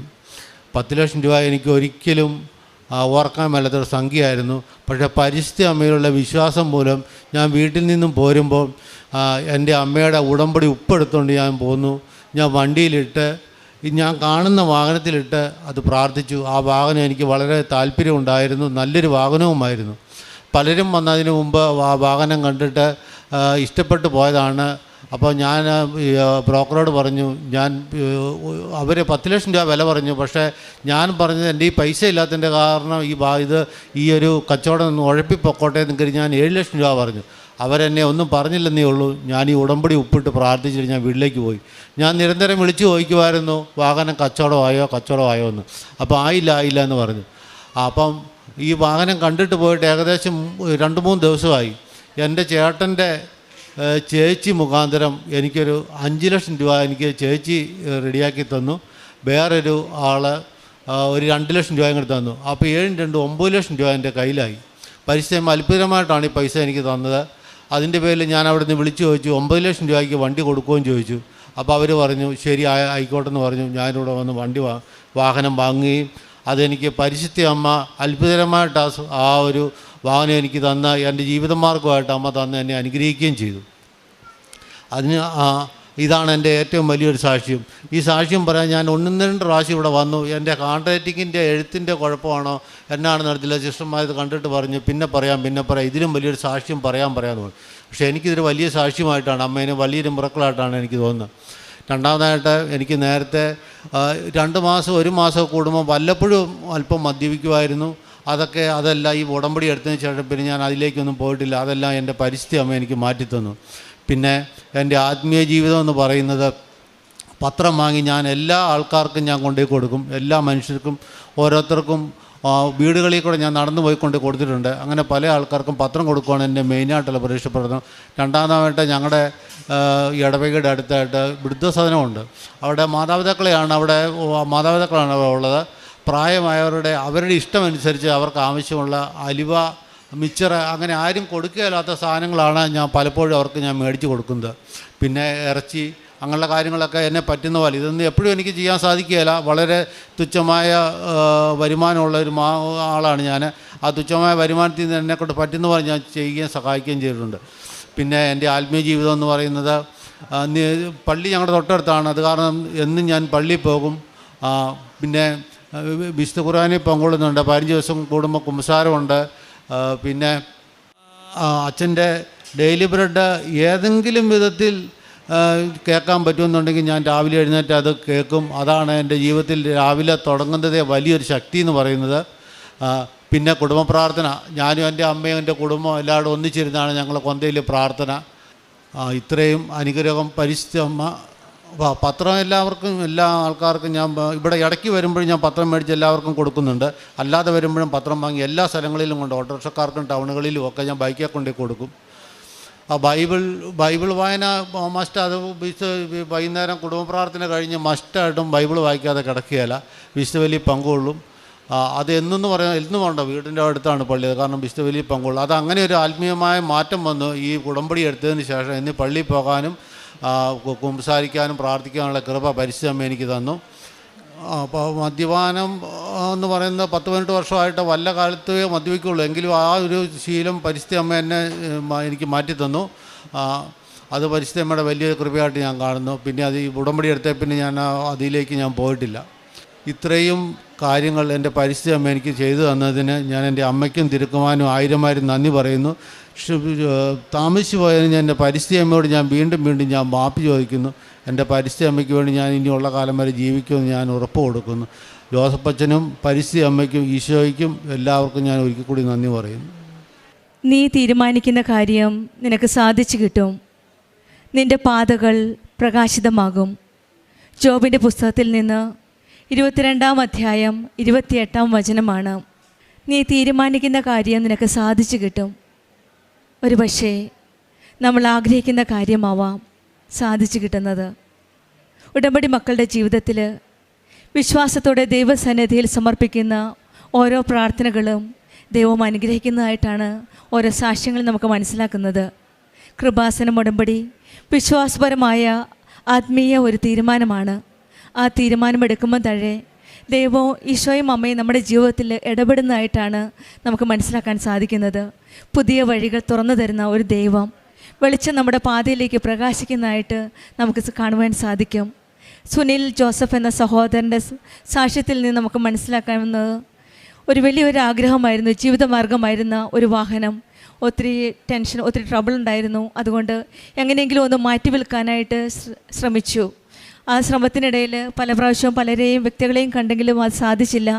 പിന്നീട് ഉടമ്പടിയിലൊരു നിയോഗമായി സമർപ്പിച്ച് പ്രാർത്ഥിക്കുകയും ബഹുമാനപ്പെട്ട ജോസഫ് അച്ഛൻ്റെ കൈവപ്പ് ശുശ്രൂഷ വഴി വീണ്ടും പ്രാർത്ഥിക്കുകയും ചെയ്തതിൻ്റെ ഫലമായിട്ട് വേറെ 2 മാസത്തിനകം, അതായത് സമയ ചുരുക്കത്തിൻ്റെ അമ്മയാണ്, ആ അമ്മയുടെ മധ്യസ്ഥതയിലാണ് ഈ സഹോദരൻ പ്രാർത്ഥിച്ചത്. അതിൻ്റെ ഫലമായിട്ട് പെട്ടെന്ന് തന്നെ അത് വിൽക്കുവാൻ സാധിക്കുകയും വീണ്ടും വേറൊരു വാഹനം കുടുംബത്തിൻ്റെ വരുമാനമായിട്ട് തന്നെയാണ് ഈശോയും അമ്മയും കനിഞ്ഞു നൽകിയായിട്ടാണ് സാക്ഷ്യപ്പെടുത്തുന്നത്. ഈ മകന് പറയുന്നത്, എനിക്ക് അതിനുള്ള യോഗ്യതയില്ലായിരുന്നു. കാരണം ദൈവത്തിൻ്റെ ഒരു കൃപ കാരണം മാത്രമാണ്. കയ്യിൽ കാശൊന്നുമില്ലായിരുന്നു. സാമ്പത്തികമായിട്ട് വളരെ ബുദ്ധിമുട്ടിയിരുന്ന ഒരു സമയമാണ്. പഴയ വെഹിക്കിൾ വിറ്റെങ്കിലും പക്ഷെങ്കിൽ ഇൻകം അധികം പ്രോഫിറ്റ് ഇല്ലായിരുന്നു. പക്ഷെങ്കിൽ ഈശോയും അമ്മയും ഇടപെട്ടതിൻ്റെ ഫലമായിട്ട് പല വ്യക്തികളിൽ കൂടെ ആ സഹായം വരികയും പെട്ടെന്ന് തന്നെ ഒരു വാഹനം വാങ്ങിക്കുവാൻ സാധിച്ചു എന്നാണ് ഈ മകൻ സാക്ഷ്യപ്പെടുത്തുന്നത്. ഒരുപക്ഷെ ഈ മകൻ്റെ ജീവിതത്തിൽ ഇത് വലിയൊരു അനുഗ്രഹമായിട്ടാണ് സാക്ഷ്യപ്പെടുത്തുന്നത്. സാധിക്കില്ല എന്ന് തോന്നിയ കാര്യമാണ്. മെറിറ്റില്ല, യോഗ്യതയില്ല, no merit, not by merit but by grace എന്നാണ്. ദൈവത്തിൻ്റെ ഒരു കൃപയാലാണ് ഇത് സാധ്യമായെന്നാണ് സഹോദരൻ സാക്ഷ്യപ്പെടുത്തുന്നത്. സമയ ചുരുക്കത്തിൻ്റെ അമ്മയോട് നാം എന്ത് കാര്യം പറഞ്ഞാലും നീ തീരുമാനിക്കുന്ന കാര്യം നിനക്ക് സാധിച്ചു കിട്ടുമെന്നുള്ള പൂർണ്ണ വിശ്വാസമാണ് ഉടമ്പടി മക്കളുടെ ജീവിതത്തിലുള്ളത്. ആ ആഗ്രഹത്തോടെ, ആ തീരുമാനത്തോടു കൂടിയാണ് എന്ത് തീരുമാനമായാലും സാധിച്ചു കിട്ടുമെന്നുള്ള ഒരു വിശ്വാസമാണ് ഉടമ്പടി മക്കളുടെ ജീവിതത്തിൽ. ആ വിശ്വാസത്തോടെ പ്രാർത്ഥിച്ചതിന് ഫലമായിട്ടാണ് ഈ മകന് ഇന്ന് സാക്ഷ്യപ്പെടുത്താനായിട്ട് പരിശുദ്ധ അമ്മയുടെ പ്രത്യക്ഷീകരണത്തിൻ്റെ സാക്ഷിയായിട്ട് വന്നു നിൽക്കുന്നത്. തന്നെയുമല്ല, 18 വർഷത്തോളം മദ്യപാനത്തിൻ്റെ ഒരു ദുശീലമുണ്ടായിരുന്നു. അതിൽ നിന്നും ഈശോയും അമ്മയും ഒരു നല്ല ഒരു വിടുതൽ നൽകി എന്നാണ് ജീവിതത്തിൽ കൂടുതൽ സമാധാനവും സന്തോഷവും ആസ്വദിക്കുവാനും ഈശോയുടെ അമ്മയുടെ കൃപ കൊണ്ടാണ് എല്ലാ കാര്യവും നടത്തി ജീവിതം മുന്നോട്ട് നയിക്കുവാൻ സാധിക്കുന്നുവെന്നാണ് ഈ സഹോദരൻ സാക്ഷ്യപ്പെടുത്തുന്നത്. നമ്മുടെ ജീവിതത്തിലും ഒരുപക്ഷെ നമ്മൾ ബുദ്ധിമുട്ടുണ്ടാവാം. പരീക്ഷ, ജോലി, വിവാഹ കാര്യങ്ങൾ, കുടുംബ പ്രശ്നങ്ങൾ ഇതെല്ലാം മുന്നിൽ കണ്ടു നിൽക്കുമ്പോൾ ഭയപ്പെടാതെ പ്രാർത്ഥനയോടെ വിശ്വാസത്തോടെ പ്രാർത്ഥിക്കാൻ നമുക്ക് ശ്രമിക്കാം. നീ തീരുമാനിക്കുന്ന കാര്യം നിനക്ക് സാധിച്ചു കിട്ടുമെന്ന് നമുക്ക് പൂർണ്ണമായിട്ട് വിശ്വസിക്കാം. പരിശുദ്ധ അമ്മ കൃപാസനം അമ്മയുടെ മധ്യസ്ഥതയിലൂടെ പ്രാർത്ഥിക്കുമ്പോൾ നമുക്ക് ജീവിത വഴികളിൽ വ്യക്തതയും പ്രത്യാശയും ലഭിക്കുമെന്ന് നമുക്ക് വിശ്വസിക്കാം. നിൻ്റെ പാതകൾ പ്രകാശിതമാകുമെന്ന് ഈശോയും അമ്മയുടെ ആ വചനത്തിൽ നമുക്ക് പൂർണ്ണമായിട്ട് വിശ്വസിച്ചുകൊണ്ട് നമ്മുടെ ഉടമ്പടി ജീവിതം കൂടുതൽ ശീകരണത്തിൻ്റെ സാക്ഷിയാക്കി ഈ ആൾത്താരയിൽ നിർത്തിയതിന് അമ്മയ്ക്കും ഈശോയ്ക്കും കൂടാനുകൂടി നന്ദി. എൻ്റെ പേര് ജോയ് ആൻ്റണി. ഞാൻ അന്നമനട ക്രിസ്തുരാജ പള്ളി ഇടവകാംഗമാണ്. എൻ്റെ ഭാര്യ ജിജി ജോയ്. പിന്നെ മക്കൾ എനിക്ക് 4 പേരാണ്. 4 പേരും ഇവിടെ ഇല്ല, വിദേശത്താണ്. പിന്നെ എൻ്റെ ഒരു സാക്ഷ്യം, ആദ്യമായി എനിക്ക് ഒരു ഹാർട്ട് ഓപ്പൺ സർജറി ചെയ്യേണ്ടതായിട്ട് വന്നു.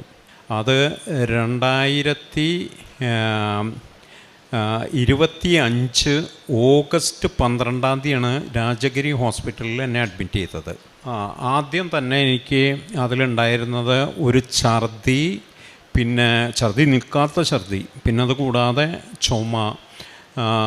അപ്പോൾ അങ്ങനെ അടുത്തുള്ളൊരു ഹോസ്പിറ്റലിൽ ചെന്ന് കഴിഞ്ഞപ്പോൾ അവിടുത്തെ ഒരു ഫിസിഷ്യൻ എൻ്റെ അടുത്ത് പറഞ്ഞു, ആസ് ഏർലിയർ ആസ് പോസിബിൾ താങ്കൾ ഉടനെ തന്നെ രാജഗിരി ഹോസ്പിറ്റലിലേക്ക് പൊക്കോളൂ, അതായിരിക്കും നല്ലത് എന്ന് പറഞ്ഞു. അവിടുന്ന് രാജഗിരി ഹോസ്പിറ്റലിൽ എത്തിയതും നേരെ എന്നെ ICUയിലേക്കാണ് കൊണ്ടുപോയത്. പിന്നെ 8 ദിവസം കഴിഞ്ഞിട്ടാണ് പുറത്തേക്ക് ഇറക്കിയത്. അത് കഴിഞ്ഞ് ഡോക്ടർ അവിടെ ഡോക്ടർ പ്രദീപ് എന്ന് പറഞ്ഞിട്ടൊരു കാർഡിയാക്കായിരുന്നു, അപ്പോൾ കാർഡിയാക് സർജൻ. അപ്പോൾ അദ്ദേഹം എൻ്റെ അടുത്ത് പറഞ്ഞത്, നിങ്ങൾ ഒരു 20-25 ദിവസം വീട്ടിലിരിക്കണം, ഞാൻ തരുന്ന മരുന്നെല്ലാം കഴിച്ച് ബോഡി ഫിറ്റായതിന് ശേഷം മാത്രമേ നമ്മൾക്ക് ഓപ്പറേഷൻ നടത്താൻ പറ്റുള്ളൂ എന്ന് പറഞ്ഞു. അപ്പോൾ അങ്ങനെ അവിടുന്ന് ഒരു 8-ാമത്തെ ദിവസം ഹോസ്പിറ്റലിൽ നിന്ന് എന്നെ ഡിസ്ചാർജ് ചെയ്ത് വീട്ടിലേക്ക് കൊണ്ടുവന്നു. എനിക്ക് ഒരു 3-4 സ്റ്റെപ്പ് വയ്ക്കുമ്പോഴേക്കും ഭയങ്കര അണപ്പും കാര്യങ്ങളും. അപ്പോൾ ഇതിൻ്റെ കാരണം എന്താണെന്ന് വെച്ച് കഴിഞ്ഞ് കഴിഞ്ഞാൽ 2 വാൽവ്, അതിൽ ഒരെണ്ണം റീപ്ലേസ് ചെയ്തു, 2ാമത്തത് വന്നിട്ട് റിപ്പയർ ചെയ്തു, പിന്നെ 2 ബൈപ്പാസ് ഭയങ്കര ക്രിട്ടിക്കലായിരുന്നു. അപ്പോൾ എനിക്ക് എന്നിട്ട് ആ സമയത്ത് എൻ്റെ ഉടമ്പടി പുതുക്കാനുള്ള സമയമായിരുന്നു. അപ്പോൾ ഉടമ്പടി പുതുക്കാനായിട്ട് എന്ത് ചെയ്താൽ വീട്ടുകാരും സമ്മതിക്കില്ല. കാരണം ഇവിടെയും വരാമെന്ന് പറയുമ്പോൾ എന്തെങ്കിലും സംഭവിക്കാൻ സാധ്യതയുണ്ട് എന്ന് പറഞ്ഞിട്ട് ഒരു കാരണവശാലും സമ്മതിക്കുന്നില്ല. അപ്പോൾ എൻ്റെ വീട്ടിൽ ഒരു വലിയ വണ്ടി ഓടിക്കുന്ന ഒരു ചേട്ടനുണ്ട്, തോമസ് എന്ന് പറഞ്ഞിട്ട്. അപ്പോൾ അദ്ദേഹത്തിനോട് ഞാൻ തലേ ദിവസം പറഞ്ഞു, ചേട്ടാ വണ്ടിക്ക് ഒരു ഓട്ടം ഉണ്ട്, നാളെ 5 മണിക്ക് വെളുപ്പിന് നമുക്ക് ആലപ്പുഴ വരെ ഒന്ന് പോകണമെന്ന് പറഞ്ഞു. അപ്പോൾ ആ ചേട്ടൻ രാവിലെ തന്നെ 5 മണിക്ക് വന്നു. എന്തോ ലോഡ് കയറ്റാനാണ് എന്ന് വിചാരിച്ചിട്ടാണ് ആൾ വന്നത്. അപ്പോൾ ഞാൻ വണ്ടിയിലാണ് കയറിയിരുന്നിട്ട് പറഞ്ഞു, നേരെ ആലപ്പുഴയ്ക്ക് പോ, ആലപ്പുഴയിൽ കലവൂര് ചെല്ലണം, നമുക്ക് കൃപാസന മാതാവിൻ്റെ അടുത്തൊന്ന് പോകണമെന്ന് പറഞ്ഞു. ഇവിടെ വന്നു. ഇവിടുന്ന് ഞാൻ ആ ഫസ്റ്റ് സ്റ്റെപ്പ്, അതായത് പുതുക്കാൻ വേണ്ടിയിട്ട് ആ ഫസ്റ്റ് ഫ്ലോറിലേക്കൊന്ന് കയറാനായിട്ട് സ്റ്റെപ്പ് വെച്ചത് ഒരു 4 പ്രാവശ്യമെങ്കിലും 2 അടി വെച്ചിട്ടാണ് മുകളിലേക്ക്. കാരണം അത്രയധികം ബുദ്ധിമുട്ടാണ്. അപ്പം ഞാനെന്ത് മനസ്സിൽ ചിന്തിച്ചു, ഇവരൊക്കെ എല്ലാവരും എതിർത്തെങ്കിലും എൻ്റെ മനസ്സിലുണ്ടായിരുന്നത് അങ്ങനെ ഈശോയ്ക്കും പരിശുദ്ധ അമ്മയ്ക്കും എന്നോട് എൻ്റെ ആത്മാവിനെ അങ്ങോട്ട് എടുക്കാനാണ് ഉദ്ദേശം എന്നുണ്ടെങ്കിൽ ആ എടുത്തോട്ടെ, എനിക്ക് യാതൊരു കുഴപ്പമില്ല, ഞാൻ സന്തോഷത്തോടുകൂടി പോകാൻ തയ്യാറാണ്. അപ്പോൾ അതുകൊണ്ട് എനിക്ക് ഇങ്ങോട്ട് വരാതെയോ എനിക്ക് ഉടമ്പടി പുതുക്കാതെ പറ്റില്ല എന്നുള്ളത്. ഞാനിവിടെ വന്നു, അതിനുശേഷം പിന്നെ ഉടമ്പടി പുതുക്കണ സമയത്ത് അമ്മ മാതാവിനെ എനിക്ക് നറുക്കിൽ കിട്ടി. അമ്മ മാതാവിനോട് ഞാൻ സ്വകാര്യത്തിൽ പറഞ്ഞു, എൻ്റെ ഓപ്പറേഷനാണ്, അമ്മ എൻ്റെ കൂടെ വരണോട്ടോ എന്ന് പറഞ്ഞു. പിന്നെ അച്ഛനെ കണ്ടു, അച്ഛൻ്റെ തൈലം പുരട്ടി അച്ഛൻ പ്രാർത്ഥിച്ചു. സെയ്ത്ത് പുരട്ടി പ്രാർത്ഥിച്ചു അച്ഛൻ. ഇതിന് ശേഷം ഞാൻ വീണ്ടും പോയി 3-ാം തീയതി, ഒക്ടോബർ 3-ാം തീയതി 2025 എന്നെ ഹോസ്പിറ്റലൈസ് ചെയ്തു വീണ്ടും. അതിന് ശേഷം ഓപ്പറേഷൻ 9-ാം തീയതി ആയിരുന്നു. 9-ാം തീയതി രാവിലെ 8 മണിക്കെന്ന് പറഞ്ഞിട്ട് 2 പേരാ സൈൻ ചെയ്തുള്ളൂ എന്ന് പറഞ്ഞു. 2 പേരും കൂടി സൈൻ ചെയ്യണമെന്ന് പറഞ്ഞിട്ട് ഇവളുടെ ആങ്ങളെയും വൈഫും കൂടിയിട്ട് വന്ന് സൈൻ ചെയ്തിട്ടാണ് പിന്നെ എന്നെ കയറ്റിയത്. കാരണം എന്ന് വെച്ച് കഴിഞ്ഞാൽ അത്രയും ക്രിട്ടിക്കലാണെന്നുള്ളത് പിന്നീടാണ് അതൊക്കെ മനസ്സിലാവുന്നത്. 50-50 ചാൻസ് ആയിരുന്നു. അപ്പോൾ അവരുടെ കൊളീഗ് എന്ന് പറഞ്ഞു കഴിഞ്ഞാൽ ഒരു 7 മെമ്പേഴ്സായിരുന്നു. അതിൽ ഹെഡ് ഓഫ് ദി ഡിപ്പാർട്ട്മെൻറ്റ് വന്നിട്ട് ഒരു പ്രദീപ് എന്ന് പറഞ്ഞിട്ടൊരു കാർഡിയക് സർജനായിരുന്നു. അപ്പോൾ അത് കഴിഞ്ഞു എന്നെ ഇതിൻ്റെ ഉള്ളിലേക്കാണ് കടത്താണ്, സർജറി റൂമിലേക്ക്. അപ്പോൾ ഉള്ളിലേക്കാണ് കടത്തുന്ന സമയത്ത് ആ ഗോളം, ലൈറ്റ് ഗോളമുണ്ട് അവിടെ. അപ്പോൾ ആ ഗോളത്തിൻ്റെ സൈഡിൽ അമ്മ മാതാവ് നിൽക്കുന്നു. ഞാൻ അതിശയിച്ചു പോയി, എൻ്റെ കണ്ണാലെ കണ്ടതാണ് അമ്മ മാതാവ് നിൽക്കണം. അപ്പോൾ ഞാൻ ഇവിടുന്ന് ഉടമ്പടി എടുത്ത് പോണ സമയത്ത്, ഉടമ്പടി പുതുക്കി പോണ സമയത്ത് അമ്മോട് പറഞ്ഞിരുന്നു വരണമെന്ന്.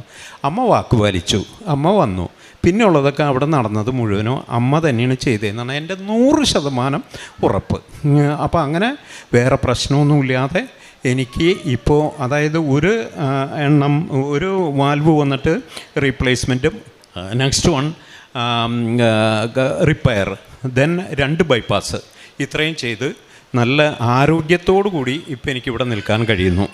പിന്നെ മക്കളുടെ കാര്യത്തിലാണെങ്കിൽ 4 മക്കളാണ് എനിക്ക്. ഈ 4 മക്കളുടെ കാര്യത്തിലും മാതാവ് ഓരോ സമയത്തും ഇടപെട്ടിട്ടുണ്ട്, പുറത്തേക്ക് പോകാനുള്ള കാര്യങ്ങളിലും എല്ലാ കാര്യങ്ങളിലും. പിന്നെ ഒരു കാര്യം ഞാൻ പറയാനുള്ളത് എൻ്റെ പെങ്ങളുടെ കാര്യമാണ്. അപ്പോൾ മകൻ്റെ അടുത്ത് അമേരിക്കയിലേക്ക് ഇടയ്ക്കിടയ്ക്ക് എൻ്റെ പെങ്ങൾ പോകും. അപ്പോൾ പെങ്ങൾ പോകുമ്പോൾ അവിടെ ഒരു 6 മാസം 7 മാസമൊക്കെ നിന്നിട്ടെന്ന് വരുള്ളൂ. അപ്പോൾ ഒരു പ്രാവശ്യം, ഈ കഴിഞ്ഞ എൻ്റെ മുമ്പത്തെ വർഷം പോയപ്പോൾ ചേച്ചിക്ക് വന്നിട്ട് ഭയങ്കര അലർജി, ചൊറിച്ചൽ, ഭയങ്കര കടി, ഇതൊക്കെ ആയിട്ട്. അപ്പോൾ എന്നും വിളിക്കുമ്പോൾ ചേച്ചി പറയും, എടാ ഒരു നിവൃത്തിയില്ല, ആൾക്കാരുടെ മുമ്പിലൊന്നും നിൽക്കാൻ പറ്റണില്ല, എങ്ങനെയാണ് ഈ മാതിരിയാണ് എനിക്ക് എൻ്റെ മേത്ത് മുഴുവൻ ചൊറിഞ്ഞ് തടുക്കണത് എന്ന് പറഞ്ഞു. അപ്പോൾ ഞാൻ ചേച്ചിയോട് പറഞ്ഞു വീഡിയോ കോളിൽ വാ എന്ന് പറഞ്ഞു. എന്നിട്ട് ഞാൻ എന്ത് ചെയ്തു, എനിക്ക് എൻ്റെ ഉടമ്പടി തൈലം എടുത്ത് ചേച്ചിയുടെ നെറ്റത്തും, അതായത് ഫോണിൽ ചേച്ചിയുടെ നെറ്റത്തും കഴുത്തിലും ഞാൻ ക്രോസ് ഇട്ട് ഈശോയോടും മാതാവിനോടും ഞാൻ വിശ്വാസ പ്രമാണം ചെല്ലാൻ പറഞ്ഞ് ചേച്ചിയും വിശ്വാസ പ്രമാണം ചൊല്ലി, ഞാനും ചൊല്ലി. അത് കഴിഞ്ഞ് ഒരു 3 ദിവസം കഴിഞ്ഞപ്പോൾ ചേച്ചി എന്നെ വിളിച്ചേക്കാണ്, എൻ്റെ മേത്തൊരു കുഴപ്പമില്ലടാ, എല്ലാം മാറിയെന്ന്. ചേച്ചി സാക്ഷ്യം പറയാൻ വരുന്നുണ്ട്. അപ്പോൾ ചേച്ചിക്ക് ഇപ്പം ഇത്തിരി വയ്യായ കൊണ്ടാണ്. അപ്പോൾ ഇങ്ങനെ എല്ലാ ചെറുതും വലുതുമായിട്ട് ധാരാളം അനുഗ്രഹങ്ങളാണ് തന്നേക്കണത്. ഇത് മുഴുവൻ ഇനി മക്കളുടെ കാര്യങ്ങളൊക്കെ ഓരോരുത്തർ വരുമ്പോൾ അവരൊരുമിച്ച് വന്ന ആൾക്കാരിൽ വന്ന് പറയാനാണ് പറഞ്ഞിരിക്കുന്നത്. അപ്പോൾ ഈശോയ്ക്കും പരിശുദ്ധ അമ്മയ്ക്കും കോടാനുകോടി നന്ദി വീണ്ടും ഞാൻ പറയട്ടെ. പിന്നെ ഇത് കൂടാതെ എൻ്റെ കാരുണ്യ പ്രവർത്തികളെന്ന് പറഞ്ഞു കഴിഞ്ഞാൽ, ഞാൻ ആദ്യമൊക്കെ ഈ അസുഖം വരുന്നതിന് മുമ്പൊക്കെ ഒരു ഹോസ്പിറ്റലിൽ പോയിട്ട്, അവിടെ ഗവൺമെൻറ് ഹോസ്പിറ്റലിൽ പോയിട്ട് അവിടെയുള്ള നിർധനരായ കുറച്ച് രോഗികൾക്ക് ഞാൻ കുറച്ച് പൈസ കൊടുത്ത് പോരലാണ് പതിവ്. പിന്നെ ഒരു 4 കെട്ട് പത്രം എന്നും എല്ലാ മാസവും കൊണ്ടുപോകും. അത് മുഴുവൻ ഞാനൊരു 2 വീലറിൽ ഇട്ടിട്ട് ഇങ്ങനെ റോഡ് വഴിക്ക് നടന്നിട്ട് ഓരോരുത്തരെ കാണും. ചിലവരൊക്കെ അതൊക്കെ ഡിനൈ ചെയ്ത് അത് വേണ്ട, അങ്ങനെയാണ് എങ്ങനെയാണെന്നൊക്കെ പറഞ്ഞ് ചിലവരൊക്കെ പറയും, ചിലവർ ചീത്ത പറയും. ഇതൊക്കെ കേൾക്കുമ്പോൾ ഞാനൊന്നും പറയാറില്ല. ആദ്യമൊക്കെ ആണെങ്കിൽ ഭയങ്കര ദേഷ്യവും കോപമൊക്കെ ഉള്ള ഒരാളായിരുന്നു. അതൊക്കെ അങ്ങോട്ട് മാറി അമ്മ മാതാവിനോട് അടുത്തപ്പോൾ. ഇനിയിപ്പോൾ ഫസ്റ്റ് ഓഫ് ഓൾ എനിക്ക് പറയാനുള്ളത്, മരണം വരെ അമ്മയോടും ഈശോയോടും ചേർന്ന് എനിക്ക് മരിക്കുന്നവരെ പോകണം. അതാണ് എൻ്റെ ഏറ്റവും വലിയ ആഗ്രഹം. പിന്നെ വേറൊരു കാര്യം എന്ന് പറയുന്നത്, ആത്മീയ ജീവിതം. ആത്മീയ ജീവിതം കുർബാനയ്ക്ക് ഞാൻ വീട്ടിൽ തന്നെയാണ് കാണാറ്. ഞായറാഴ്ച മാത്രമേ കുർബാനയ്ക്ക് ഞാൻ പള്ളിയിൽ പോവാറുള്ളൂ. പിന്നെ കാരണം ഒന്നാമത്തെ കാരണം ഇപ്പോഴും എനിക്ക് ചില സമയത്ത് തലകറക്കം വരുന്നുണ്ട്. അപ്പോൾ ഡോക്ടർ പറഞ്ഞു ഈ വെയിലത്തൊന്നും ഇറങ്ങി നടക്കരുത്, വളരെ വൈകുന്നേരമൊക്കെ ആകുമ്പോൾ ഇത്തിരിക്കോളം വെയിലൊക്കെ ആറി കഴിയുമ്പോൾ വെറുതെ വീട്ടിലിരിക്കാതെ ഒന്ന് എല്ലാവരേക്കും ഒന്ന് പോയി കാണുക. അപ്പോൾ അങ്ങനെ ഞാൻ ഇടയ്ക്കൊന്ന് റൗണ്ട് അടിച്ച് വരും പലവരെയൊക്കെ കണ്ട്. അപ്പോൾ അതിൻ്റെ കൂട്ടത്തിൽ ഈ നമ്മുടെ എന്താ പറയുക ഇവിടുത്തെ പത്രവും അതൊക്കെ വിതരണം ചെയ്യും. പിന്നെ രോഗികൾ ആരായിട്ട് എങ്കിലും ഉണ്ടെങ്കിൽ അവരുടെ വീടുകളൊക്കെ ഒന്ന് സന്ദർശിച്ച് പോരും. ഇതാണ് മെയിനായിട്ട് ഞാൻ ചെയ്തുകൊണ്ടിരിക്കുന്ന കാര്യങ്ങൾ. ഈശോയ്ക്കും പരിശുദ്ധ അമ്മയ്ക്കും കോടാനുകൂടി നന്ദി. അമ്മേനെ ഞാൻ നേരിട്ട് കണ്ടതാണ്. അതുകൊണ്ടാണ് ഞാൻ ഇത്രയും ശക്തിയോടുകൂടി പറയുന്നത്. പരിശുദ്ധ അമ്മ നേരിട്ട് വന്നു. അമ്മേനെ വിളിച്ചാൽ വരാത്ത അമ്മയല്ല, അമ്മ എപ്പോഴത്തേയും വരും. Thank you. അവിടുന്ന് ഹൃദയം തകർന്നവരെ സൗഖ്യപ്പെടുത്തുകയും അവരുടെ മുറിവുകൾ വെച്ച് കെട്ടുകയും ചെയ്യുന്നു. സങ്കീർത്തനം 147 3-ാം വചനമാണ്. തകർന്നവരെ സൗഖ്യപ്പെടുത്തുന്ന ഒരു ദൈവമാണ് നമ്മുടെ കൂടെയുള്ളത്. മനസ്സിലെ മുറിവുകൾ പോലും, നമ്മുടെ ഓരോരുത്തരുടെയും വേദനകൾ ദൈവത്തിന് മുൻപിൽ വിലപ്പെട്ടതാണ്. നമ്മുടെ ആത്മാവിനെ ആശ്വസിപ്പിക്കുകയും ഉള്ളിലെ വേദനയെ സുഖപ്പെടുത്തുന്ന ഒരു ദൈവമാണ്. നമ്മുടെ വേദനകളെല്ലാം ഈശോയുടെ അരികിലേക്ക് കൊണ്ടുപോകുന്ന ഒരമ്മയാണ് നമ്മുടെ കൂടെയുള്ളത്, കൃപാസനം അമ്മ. നമ്മുടെ ജീവിതത്തിൽ നമ്മൾ അനുഭവിക്കുന്ന നിരാശകൾ, രോഗാവസ്ഥകൾ, സാമ്പത്തിക പ്രശ്നങ്ങൾ, ഇതെല്ലാം നമ്മുടെ ഹൃദയത്തിലെ മുറിവുകളാണ്. കൃപാസനം ഉടമ്പടി വഴി ദൈവത്തോട് ചേർന്ന് നിൽക്കാനുള്ള ഒരു വലിയ പദ്ധതിയാണ്, ഒരു ആത്മീയ യാത്രയാണ് ഉടമ്പടി വഴി നമുക്ക് ലഭിക്കുന്നത്. ഉറച്ച വിശ്വാസത്തോടെയുള്ള ആത്മീയ പ്രതിജ്ഞയാണ് ഉടമ്പടി. ഏത് പ്രശ്നങ്ങളും നേരിടാനും പ്രശ്നങ്ങൾ തരണം ചെയ്യുവാനും പ്രതിസന്ധികളിൽ ഓരോ കാര്യങ്ങളിലും നേരിടാനുള്ള ഒരു ശക്തിയാണ്, ഒരു ആത്മീയ ശക്തിയാണ് ഉടമ്പടിയിലൂടെ നമുക്ക് ലഭിക്കുന്നത്. നമ്മുടെ വേദനകൾ ദൈവത്തിലേക്ക് സമർപ്പിക്കുന്ന ഒരു വഴിയാണ് ഉടമ്പടി. കൃപാസനം മാതാവിൻ്റെ സന്നിധിയിൽ വന്ന് പ്രാർത്ഥിക്കുമ്പോൾ തകർന്ന ഹൃദയങ്ങളെ പുതുക്കുന്ന ഒരു അനുഭവമാണ് ഓരോ വ്യക്തികളുടെ സാക്ഷ്യങ്ങളിൽ നമുക്ക് മനസ്സിലാക്കാൻ സാധിക്കുന്നത്. ജോയ് ആൻ്റണി എന്ന സഹോദരൻ്റെ സാക്ഷ്യത്തിൽ നിന്നും നമുക്ക് മനസ്സിലാക്കാൻ സാധിക്കുന്നത് കൃപാസനം അമ്മയുടെ സാന്നിധ്യത്തിലൂടെ രോഗത്തിൻ്റെ സൗഖ്യം ലഭിച്ചതിൻ്റെ ഒരു വലിയ ദൈവാനുഭവം.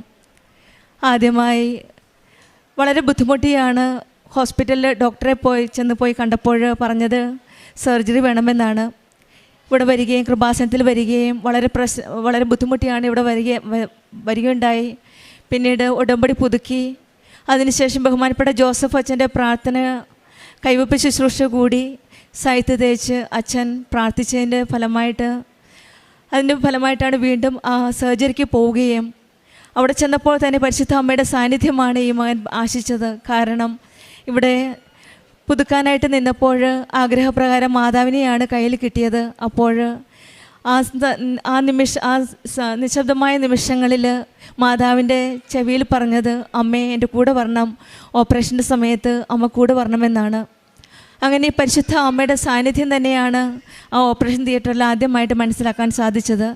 പിന്നീട് എല്ലാം എളുപ്പമായിരുന്നു. പക്ഷെങ്കിൽ നമുക്കറിയാം 2 ബൈപ്പാസ് സർജറി, ഒരു വാൽവ് റീപ്ലേസ്മെൻറ്റ്, ഒരു വാൽവ് റിപ്പയർ, ഇത്രയും ചെയ്ത ഒരു വ്യക്തി ഇന്ന് പരിശുദ്ധ അമ്മയുടെ സന്നിധിയിൽ വളരെ ആരോഗ്യത്തോടെ നന്ദിയോടെ വന്ന് പ്രത്യക്ഷീകരണത്തിൻ്റെ ഒരു സാക്ഷിയായിട്ടാണ് നമ്മുടെ മധ്യം വന്ന് നിൽക്കുന്നത്. ഇത് അച്ഛൻ ബഹുമാനപ്പെട്ട ജോസഫ് അച്ഛനെ കൈവപ്പ് ശുശ്രൂഷ വഴി ലഭിച്ച ഒരു വളരെ പെട്ടെന്നുള്ള ഒരു രോഗസൗഖ്യവും പിന്നെ ഈ മകൻ്റെ പൂർണ്ണ വിശ്വാസമാണ് ഉടമ്പടി ജീവിതത്തിലുള്ള ആ വിശ്വാസം. അമ്മയുടെ അടുത്ത് വന്നാൽ എൻ്റെ രോഗം സുഖപ്പെടുമെന്ന ആ വിശ്വാസത്തോടെ എല്ലാവരും പോകണ്ടെന്ന് പറയുമ്പോഴും ഈ മകൻ ഒന്നും നോക്കാതെ രണ്ടും കൽപ്പിച്ച് അമ്മ കൂടിയുണ്ടെങ്കിൽ എനിക്ക് വേറൊന്നും വേണ്ട എന്നുള്ളൊരു ആശ്വാസമാണ് കൃപാസനം അമ്മ സന്നിധിയിൽ അമ്മ പ്രത്യക്ഷപ്പെട്ട ഈ ആലയത്തിൽ വരുമ്പോൾ ഒരു സമാധാനം, ഒരു ശക്തി, ഒരു ധൈര്യമാണ് ഈ മകന് ലഭിച്ച്, ഈ സഹോദരന് ലഭിച്ചത്. ആ ധൈര്യത്തോടു കൂടിയാണ് ഓപ്പറേഷൻ തിയേറ്ററിലേക്ക് പോയത്. അതുകൊണ്ട് ഇന്ന് പരിശുദ്ധ അമ്മയുടെ സന്നിധിയിൽ അമ്മയ്ക്ക് നന്ദി പറയുവാനായിട്ടാണ് ഈശോയും അമ്മയും കനിഞ്ഞു നൽകിയ ഒരു പുതിയ ജീവിതമാണ്. ഹൃദയ ഉടമ്പടിയിൽ പ്രാർത്ഥിച്ച വിശ്വാസത്തോടെയുള്ള ആ പ്രാർത്ഥനയാണ് ദൈവം കേട്ടത്. അതുകൊണ്ടാണ് ആ ഹൃദയത്തിൻ്റെ ആ എല്ലാ ട്രീറ്റ്മെൻറ്റും വളരെ ഭംഗിയായിട്ട് തന്നെ വിജയകരമായിട്ട് ശസ്ത്രക്രിയ ചെയ്യുവാൻ സാധിച്ചത്. മാതാവിൻ്റെ മധ്യസ്ഥതയിൽ കർത്താവ് പുതിയൊരു ജീവിതം തന്നെയാണ് ഈ സഹോദരൻ നൽകിയത്. ഹൃദയവാൽവ്, പിന്നെ ഉടമ്പടി പ്രാർത്ഥനയിൽ ദൈവത്തിൻ്റെ മറുപടിയാണ് ഹാർട്ട് വാൽവ് റീപ്ലേസ്മെൻറ്റ് വിജയകരമായിട്ട് തീർത്ത് ദൈവത്തിൻ്റെ നമ്മുടെ പ്രാർത്ഥനയുടെ ഒരു ഉത്തരവായിട്ടാണ് നമ്മുടെ ജീവിതത്തിലും തകർന്ന നിമിഷങ്ങളിൽ സൗഖ്യപ്പെടുത്തുന്ന ഒരു ദൈവം നമ്മുടെ കൂടെയുണ്ടെന്ന് നമുക്കും വിശ്വസിക്കാം. കൃപാസന മാതാവിൻ്റെ സാന്നിധ്യത്തിൽ കണ്ണീരോടെ പ്രാർത്ഥിക്കുന്ന ഓരോ പ്രാർത്ഥനയും അമ്മയാണ് ഈശോയുടെ അരികിലേക്ക് കൊണ്ടുപോകുന്നത്. കൃപാസനം അമ്മ നമ്മുടെ വേദനകൾ ഈശോയുടെ കരങ്ങളിൽ സമർപ്പിക്കട്ടെ എന്ന് പ്രാർത്ഥിക്കാം. തകർന്ന മനസ്സുകൾ പുതുക്കപ്പെടുന്ന, നിരാശ പ്രത്യാശയാക്കി മാറ്റുന്ന, വേദന അനുഗ്രഹമാക്കി മാറ്റുന്ന ഒരു വലിയ അനുഭവങ്ങളുടെ സാക്ഷ്യങ്ങളാണ് നാം ഇപ്പോൾ കേട്ടത്. നമ്മുടെ ജീവിതത്തിലും പരിശുദ്ധ അമ്മയുടെ മധ്യസ്ഥതയിലൂടെ നമ്മുടെ ജീവിതത്തിലെ ഈശോയുടെ അമ്മയുടെയും സാന്നിധ്യം മനസ്സിലാക്കാനും എല്ലാ കാര്യത്തിലും ഈശോയുടെ അമ്മയുടെ കരം പിടിച്ച് നമ്മുടെ ഉടമ്പടി ജീവിതം മുന്നോട്ട് നയിക്കുവാൻ നമുക്കും ശ്രമിക്കാം. പരിശുദ്ധ അമ്മ കൃപാസനത്തിൽ പ്രത്യക്ഷപ്പെട്ട ഈ ആൾത്താരയിൽ നിന്ന് സാക്ഷ്യം പറയാൻ അനുവദിച്ചതിന് എൻ്റെയും എൻ്റെ കുടുംബത്തിൻ്റെയും പേരിൽ പരിശുദ്ധ അമ്മയോടും തിരുക്കുമാരനോടും നന്ദി അറിയിക്കുന്നു. എന്നെ സംബന്ധിച്ചിടത്തോളം ഞാനൊരു പ്രൊഫഷണൽ സോഷ്യൽ വർക്കറാണ്. സോഷ്യൽ ഡെവലപ്മെൻറ്റ് സെക്ടറിൽ എനിക്ക് 2024 ജൂൺ 30 കൂടി എൻ്റെ ജോലി അവസാനിക്കുകയും അതിനെ തുടർന്ന് ജോലിക്ക് വേണ്ടി പ്രാർത്ഥിക്കുകയാണ് ഞാൻ ചെയ്തത്. അതിനു മുമ്പ് ഞാൻ ഇതിലേക്ക് എത്താനുണ്ടായ സാഹചര്യം എന്ന് പറയുന്നത്, ഒരു കുട്ടി എനിക്ക് റെയിൽവേ സ്റ്റേഷനിൽ ഒരു പത്രം തരികയായിരുന്നു. ആ പത്രത്തിൽ ഞാൻ സാക്ഷ്യങ്ങൾ വായിച്ചുകൊണ്ട് ഞാൻ പ്രാർത്ഥിക്കാനായിട്ട് ആരംഭിച്ചു. അങ്ങനെ 2024 ജൂലൈ 4 ഞാൻ സ്വയം ഒറ്റയ്ക്ക് തിരുവനന്തപുരത്ത് നിന്ന് ഞാൻ ഇങ്ങോട്ട് ട്രാവൽ ചെയ്തു വന്നു. അങ്ങനെ ഇവിടെ വന്ന് പ്രാർത്ഥിച്ചു. ഞാനൊരു ഹിന്ദുവാണ്, പാലക്കാടാണ് എൻ്റെ വീട്. അതുകൊണ്ട് തന്നെ എനിക്ക് പ്രാർത്ഥനയോ മറ്റു കാര്യങ്ങളോ ഒന്നും അറിയില്ലായിരുന്നു. ഞാൻ മാതാവിൻ്റെ മുഖത്ത് നോക്കി പറഞ്ഞത് ഒറ്റ കാര്യമായിരുന്നു, എനിക്കൊരു ജോലി തരണം, അനേകം ആളുകൾക്ക് ജോലി കൊടുക്കുന്നുണ്ടല്ലോ. അത് മാത്രമായിരുന്നു ഞാൻ പറഞ്ഞത്. എനിക്ക് തോന്നുന്നു ഒരു 20 മിനിറ്റ് സമയം ഞാൻ പ്രാർത്ഥിച്ച് മുഖത്തേക്ക് നോക്കി മാത്രം പ്രാർത്ഥിച്ചുകൊണ്ടിരുന്നു. പറയുന്ന കാര്യം ഒന്നായിരുന്നു, കാരണം എനിക്ക് പ്രാർത്ഥിക്കാൻ അറിയില്ലായിരുന്നു. എന്തായാലും ശരി, ഒരു 20-25 മിനിറ്റ് ആയപ്പോഴേക്കും ഞാൻ ആപ്ലിക്കേഷൻ കൊടുത്ത കോർപ്പറേറ്റ് ഏജൻസിയിൽ നിന്നും എന്നെ വിളിച്ചു. അവർ പറഞ്ഞു, ഒരു 2 ആഴ്ചയ്ക്ക് ശേഷം നിങ്ങളുടെ ഇൻ്റർവ്യൂ ഉണ്ടായിരിക്കുമെന്ന് പറഞ്ഞു. അങ്ങനെ എൻ്റെ ഇൻ്റർവ്യൂ വളരെ ഭംഗിയായി നടന്നു. ആ ഇൻ്റർവ്യൂ നടന്ന സമയത്ത് ഞാൻ തീർച്ചയായിട്ടും ഇവിടുന്ന് ഉടമ്പടിയുടെ ഭാഗമായി എനിക്ക് ലഭിച്ച ഉപ്പും അതുപോലെ തേനും അതേപോലെ തന്നെ വെഞ്ചരിച്ച വസ്തുക്കൾ തൈലം എല്ലാം ഉപയോഗിച്ചിരുന്നു. അങ്ങനെയാണ് ഇൻ്റർവ്യൂ അറ്റൻഡ് ചെയ്തത്. ഇൻ്റർവ്യൂ നടന്നു കഴിഞ്ഞ് പിന്നീട് അറിവൊന്നും ലഭിച്ചില്ല. അപ്പോൾ ഞാൻ എല്ലാ ദിവസവും ബഹുമാനപ്പെട്ട നമ്മുടെ ജോസഫ് അച്ഛൻ്റെ ഉടമ്പടി പ്രാർത്ഥന കാണുമായിരുന്നു. ആ പ്രാർത്ഥനയുടെ അടിസ്ഥാനത്തിൽ ഞാൻ കണ്ട ഒരു പ്രധാനപ്പെട്ട കാര്യം എന്ന് പറയുന്നത്, സമയച്ചുരുക്കം കൊണ്ട് മാതാവിൽ നിന്ന് നിങ്ങൾക്ക് കൃപ ലഭിക്കണമെങ്കിൽ നിങ്ങൾ തീർച്ചയായും ഡേറ്റ് ഇട്ട് പ്രാർത്ഥിക്കണമെന്ന് അച്ഛൻ പറയുമായിരുന്നു. അതിൻ്റെ അടിസ്ഥാനത്തിൽ ഞാൻ കൃത്യമായിട്ട് ഡേറ്റ് ഇട്ട് പ്രാർത്ഥിച്ചു. അങ്ങനെ ഒരു ആഗസ്റ്റ് 10 ഉള്ളിൽ എനിക്ക് ഒരു മറുപടി കൃത്യമായി കിട്ടണമെന്ന് ഞാൻ ആഗ്രഹിച്ചു. അതിൻ്റെ അടിസ്ഥാനത്തിൽ പിന്നീടാണ് ഞാൻ അറിഞ്ഞത്, ഈ ഡൽഹി ബേസ്ഡായ ഓർഗനൈസേഷൻസ് സെക്കൻഡ് സാറ്റർഡേകളിലൊന്നും തന്നെ റിപ്ലൈ ഒന്നും കിട്ടില്ല എന്നുള്ളത്. അപ്പം ഞാൻ എൻ്റെ പ്രതീക്ഷ കൈവിട്ടു, കാരണം ഡേറ്റ് ഇങ്ങനെ കഴിഞ്ഞു പോയി. അങ്ങനെ 9 വൈകുന്നേരം 4 മണിക്ക് എന്നെ ആ ഏജൻസിയിൽ നിന്ന്, ആ കോർപ്പറേറ്റ് ഏജൻസിയിൽ നിന്ന് എന്നെ വിളിച്ചു. അവർ പറഞ്ഞു, നിങ്ങൾ സെലക്ട് ചെയ്തിരിക്കുന്നു, നിങ്ങളുടെ ഡോക്യുമെൻറ്റുകളെല്ലാം അപ്ലോഡ് ചെയ്യണം എന്ന് പറഞ്ഞു. എനിക്കത് ഏറ്റവും വളരെ ഞാൻ ഉറച്ചു വിശ്വസിക്കുന്നു, മാതാവിൻ്റെ കൃപ കൊണ്ട് മാത്രമാണ് അത് സംഭവിച്ചതെന്ന് ഞാൻ ഉറച്ചു വിശ്വസിക്കുന്നു. അങ്ങനെ ഞാൻ എൻ്റെ ഡോക്യുമെൻറ്റുകളെല്ലാം അപ്ലോഡ് ചെയ്തു. അതിനുശേഷം ഞാൻ വീണ്ടും പ്രാർത്ഥിച്ചു, മാതാവേ എനിക്കൊരു ഓഫർ ലെറ്റർ കിട്ടണം, എങ്കിൽ മാത്രമേ എനിക്ക് തിരിച്ചു വന്ന് കൃപാസനത്തിൽ വന്ന് സാക്ഷ്യം പറയാനായിട്ട് സാധിക്കുള്ളൂ എന്നുള്ളത്. അങ്ങനെ ആഗസ്റ്റ് 15 ആയിരുന്നു ഞാൻ പ്രത്യേകിച്ച് ഡേറ്റ് ഇട്ട് പ്രാർത്ഥിച്ചത്. പക്ഷേ ആഗസ്റ്റ് 12 തന്നെ എനിക്ക് ഓഫർ ലെറ്റർ കിട്ടി. ഞാൻ വിചാരിച്ചതിലധികം നല്ല ശമ്പളത്തോടു കൂടിയുള്ള ഒരു അപ്പോയിൻമെൻറ്റാണ് എനിക്ക് കിട്ടിയത്. ഇന്ന് ഞാൻ അതിൽ സന്തോഷത്തോടെ ജോലി ചെയ്തുകൊണ്ടിരിക്കുന്നു. അതൊരു ഏറ്റവും വലിയൊരു നന്ദി എനിക്ക് മാതാവിനോടും തിരുക്കുമാരനോടും പറയേണ്ടതായിട്ട് ഇവിടെ ഉണ്ട്. ഞാൻ ടെക്നിക്കൽ എക്സ്പേർട്ട് എന്ന പൊസിഷനിൽ സ്റ്റേറ്റിലാണ് ഞാൻ ആ ജോലി ചെയ്തുകൊണ്ടിരിക്കുന്നത്. ഈ സ്റ്റേറ്റിന് വേണ്ടി, കേരള സ്റ്റേറ്റിന് വേണ്ടിയാണ് ചെയ്തുകൊണ്ടിരിക്കുന്നത്. അടുത്തതായി എനിക്ക് കിട്ടിയ ഒരു പറയാനുള്ളൊരു സാക്ഷ്യം എന്ന് പറയുന്നത്, ഈ ഒരു ആഗസ്റ്റ് 12-ാം തീയതി ഓഫർ ലെറ്റർ കിട്ടി. ആഗസ്റ്റ് 15-ാം തീയതി എനിക്ക് ഇങ്ങോട്ട് വരണമായിരുന്നു. എൻ്റെ തിരി കഴിഞ്ഞിട്ടുണ്ടായിരുന്നു. ആദ്യത്തെ ഉടമ്പടിയാണ്. ആ തിരി മേടിക്കുന്നതിന് വേണ്ടി ഞാൻ ഇങ്ങോട്ട് വരാൻ വേണ്ടി പുറപ്പെട്ട അന്ന് രാത്രി 14-ാം തീയതി ഒരു പാമ്പ് ഞങ്ങളുടെ വീട്ടിലേക്ക് വന്നു. അമ്മയ്ക്ക് കുറച്ച് കാഴ്ചക്കുറവുണ്ട്, പക്ഷേങ്കിലും ലൈറ്റ് ഇട്ടാൽ എൻ്റെ അമ്മയ്ക്ക് നന്നായി കാണാം. അപ്പോൾ അമ്മ എന്നെ വിളിച്ചു പറഞ്ഞു, ഒരു പാമ്പ് വന്നിട്ടുണ്ട് എന്ന് പറഞ്ഞു. ഞാനും എൻ്റെ അമ്മയും മോളും മാത്രമാണ് എൻ്റെ വീട്ടിലുണ്ടായിരുന്നത്. ഈ സമയത്ത് ഒരു 1:30 സമയമാണ്. ഞാൻ നോക്കുമ്പോൾ ഈ 1:30 സമയത്ത് അമ്മയുടെ ഉറക്കപ്പിച്ചുകൊണ്ടായിരിക്കാം എൻ്റെ അമ്മ അത് പറഞ്ഞതെന്ന് ഞാൻ വിശ്വസിച്ചു. എന്നിട്ട് ഞാൻ എല്ലായിടത്തും തിരഞ്ഞു, പക്ഷേ പാമ്പിനെ ഒന്നും കണ്ടില്ല. വീണ്ടും ഞാൻ തിരിച്ചു പോയി ഉറങ്ങാൻ വേണ്ടി കിടന്നു. ഈ ഉറങ്ങാൻ വേണ്ടി കിടന്നപ്പോൾ എനിക്കൊരു സാക്ഷ്യം ഓർമ്മ വന്നു. അതായത് പിശാച് സർപ്പത്തിൻ്റെ രൂപത്തിൽ വരുമെന്നുള്ളൊരു സാക്ഷ്യവും ഉപ്പിട്ട് പ്രാർത്ഥിച്ചാൽ അത് പോകുമെന്നുള്ളൊരു ഓർമ്മയും വന്നു. ഞാൻ ഉടനെ തന്നെ വിശ്വാസ പ്രമാണം ചൊല്ലി ഞാൻ മാതാവിനെ ശക്തമായി പ്രാർത്ഥിച്ചുകൊണ്ട് പറഞ്ഞു, എൻ്റെ അമ്മയ്ക്ക് കണ്ണ് കാണില്ല, നാളെ ഞാൻ ഇവിടുന്ന് പോവുകയാണ് മാതാവിൻ്റെ അടുത്തേക്ക്. അപ്പോഴേക്കും ഈ പാമ്പ് ഇവിടെ ഉണ്ടെന്നുണ്ടെങ്കിൽ എനിക്ക് കാണിച്ചു തരണമെന്ന് പറഞ്ഞ് ഞാൻ പ്രാർത്ഥിച്ചു. ദൈവത്തിൻ്റെ കൃപയാൽ ഞാൻ ആ പാമ്പിനെ എൻ്റെ കണ്ണിൽ കാണുകയാണ്. പക്ഷേ എനിക്ക് ഈ ഒരു അർദ്ധരാത്രി എനിക്ക് പ്രത്യേകിച്ച് ഈ പാമ്പിനെ കൊല്ലാനുള്ള കഴിവൊന്നുമില്ല. അതുകൊണ്ട് തന്നെ ഞാൻ പറഞ്ഞു, പിശാചായ പാമ്പെ, നിന്നെ മാതാവിൻ്റെ കൃപ കൊണ്ട് മാതാവേ ആ പാമ്പിനെ ഇവിടെ നിന്ന് മാറ്റിത്തരണേ എന്ന് പറഞ്ഞു. പിറ്റേ ദിവസം രാവിലെ ഞാനും എൻ്റെ മോളും അവിടെ എല്ലായിടത്തും തിരഞ്ഞു, പക്ഷേ ആ പാമ്പിനെ കാണാനായിട്ട് പിന്നെ സാധിച്ചില്ല. എനിക്ക് അമ്മ എന്നെ സംരക്ഷിച്ചു എന്നുള്ളതിൻ്റെ വ്യക്തമായൊരു ഉറപ്പാണ്. അവിടുത്തെ നീലങ്കിയാൽ എന്നെ പൊതിഞ്ഞ് സംരക്ഷിച്ചിരിക്കുന്നു എന്ന് വേണം വിശ്വസിക്കാൻ. പിന്നെ ഉപ്പിട്ട ശേഷം ഞാൻ ആ പാമ്പിനെ കണ്ടതേ ഇല്ല എന്നുള്ളതാണ് എൻ്റെ ഏറ്റവും പ്രധാനപ്പെട്ട പ്രത്യേകത. ഇനി മറ്റൊരു മൂന്നാമത്തൊരു സാക്ഷ്യം എന്ന് പറയുന്നത്, ഞാൻ വൈകുന്നേരം ഒരു 9 മണിയോടുകൂടിയാണ് ഞാൻ വീട്ടിലെത്താറുള്ളത്. അങ്ങനെ പോകുന്ന സമയത്ത് 2 ബൈക്കുകളിലായിട്ട് ഞാനും എൻ്റെ ഹസ്ബൻഡ് യാത്ര ചെയ്യുകയാണ്. അപ്പോൾ ഒറ്റപ്പാലം എന്ന് പറയുന്ന ഒരു സ്ഥലത്തെത്തിയ സമയത്ത് ഹസ്ബൻഡ് ഹോട്ടലിൽ കയറി, ഞാനും ഹോട്ടലിൽ കയറി ഭക്ഷണം കഴിച്ച ശേഷം ഞാൻ മുൻപിൽ എൻ്റെ സ്കൂട്ടർ ഓടിക്കുന്നു, അതിൻ്റെ പുറകിൽ അദ്ദേഹത്തിൻ്റെ ബൈക്ക് ഓടിച്ചു വരികയാണ്. ഈ സമയത്തൊക്കെ തന്നെ എപ്പോഴും ഞാൻ പറയും, മാതാവ് മുല്ലപ്പൂവിൻ്റെ മണം കൊടുത്തു, അതുപോലെ തിരിയിൽ പ്രത്യക്ഷപ്പെട്ടു എന്നൊക്കെ പറയുമ്പോൾ എന്നെ കാണാൻ മാത്രം എന്തേ വന്നില്ല എന്നുള്ളത് ഞാൻ എപ്പോഴും ഒരു ചോദ്യം മാതാവിനോട് ചോദിക്കുമായിരുന്നു. അന്നും അതേ യാത്രയിൽ ഞാൻ ചോദിച്ചു, എന്നെ കാണാൻ മാത്രം മാതാവേ എന്തേ വരില്ലേ എന്നുള്ളത്. എനിക്ക് പറയാൻ പറ്റില്ല, വിശ്വസിക്കാൻ പ്രയാസമുള്ളൊരു കാര്യമാണ്. പെട്ടെന്ന് തന്നെ ഒരു കാട്ടിൽ നിന്ന്, ആ കാട്ടിൽ എങ്ങനെ ആ നായ വന്നു എന്ന് എനിക്കറിയില്ല, ആ ഒരു വലിയ നായ എൻ്റെ വണ്ടിക്ക് മുന്നേ ഭയങ്കരമായ ശബ്ദത്തോടെ അടിച്ചിട്ടും ഞാൻ റോഡിൻ്റെ ഒരു സൈഡിലായിരുന്നു വണ്ടി ഓടിച്ചുകൊണ്ടിരുന്നത്. ഞാൻ ആ വണ്ടിയിൽ നിന്ന് തെന്നി ഇപ്പുറത്തെ സൈഡിലേക്ക് പോയി എന്നതാണ് സംഭവിച്ചത്. പക്ഷേ അപ്പോഴും എൻ്റെ വണ്ടി എങ്ങനെ നിന്നു എന്നുള്ളത് എനിക്കറിയില്ല. എൻ്റെ കാലൊന്ന് നിലത്ത് കുത്തുകയോ അതുപോലെ വണ്ടി ഒന്നും മറിയുകയോ ചെയ്തില്ല എന്നുള്ളത് ഞാൻ ഓർമ്മിക്കുന്നു. ഇതും മാതാവ് എനിക്ക് തന്ന സംരക്ഷണമായിട്ട് തന്നെ ഞാൻ ഉറച്ചു വിശ്വസിക്കുന്നു. അതുപോലെ തന്നെ വളരെ സമയച്ചുരുക്കം കൊണ്ട് അച്ഛൻ്റെ പ്രാർത്ഥനയിൽ അച്ഛൻ പറയാറുണ്ട്, സമയച്ചുരുക്കം കൊണ്ട് മാതാവ് നമ്മളെ സഹായിക്കുമെന്നുള്ളത് പറയാറുണ്ട്. അതും ഇവിടെ വളരെ വ്യക്തമായൊരു തെളിവുണ്ടായി. കാരണം ഞങ്ങൾ സ്ഥലം പോയിരുന്നില്ല. ഈ ഒരു അവസ്ഥയിൽ ഞാൻ ആത്മാർത്ഥമായിട്ട് നിയോഗം വെച്ച് പ്രാർത്ഥിച്ചിരുന്നു, ഇന്ന് ആ സ്ഥലം വിറ്റുപോയി എന്നുള്ളതാണ്. അതും മാതാവിൻ്റെ ഒരു സമയച്ചുരുക്കത്തിൻ്റെ പ്രവർത്തനത്തിൻ്റെ ഫലമായി നടന്നു എന്ന് വേണം, മാതാവ് സംരക്ഷണം നൽകി എന്ന് വേണം ഞാൻ ഉറച്ചു വിശ്വസിക്കുന്നത്. 1.5 വർഷത്തിന് ശേഷമാണ് അത് സംഭവിച്ചത്. അതുപോലെ തന്നെ എൻ്റെ കുഞ്ഞിന് USS സ്കോളർഷിപ്പ് ഞാൻ പ്രാർത്ഥിച്ചുകൊണ്ടിരുന്നു, മോൾക്ക് കിട്ടണേ എന്നുള്ളത്. അപ്പോൾ മോള് പറഞ്ഞു 69 മാർക്കായിരിക്കും അമ്മേ കിട്ടാൻ എനിക്ക് സാധ്യത എന്ന് പറഞ്ഞു. ദൈവത്തിൻ്റെ കാരുണ്യം, ഞാൻ എല്ലാ ദിവസവും രാവിലെ പ്രാർത്ഥിക്കാറുണ്ട്. അവൾക്ക് ഉപ്പും തേനും അതുപോലെ വെഞ്ചരിച്ച എണ്ണയും അവളുടെ നെറ്റിയിൽ തൊട്ട് കുരിശ് വരച്ച് പ്രാർത്ഥിക്കുമായിരുന്നു. അങ്ങനെ പ്രാർത്ഥിച്ചുകൊണ്ട് ഞാൻ വിശ്വാസ പ്രമാണം ചൊല്ലി ഒരു ദിവസം രാത്രി പ്രാർത്ഥിച്ച ശേഷം ഞാൻ പറഞ്ഞു, ഇല്ല, നിനക്ക് 71 72 മാർക്ക് കിട്ടുമെന്ന് പറഞ്ഞു.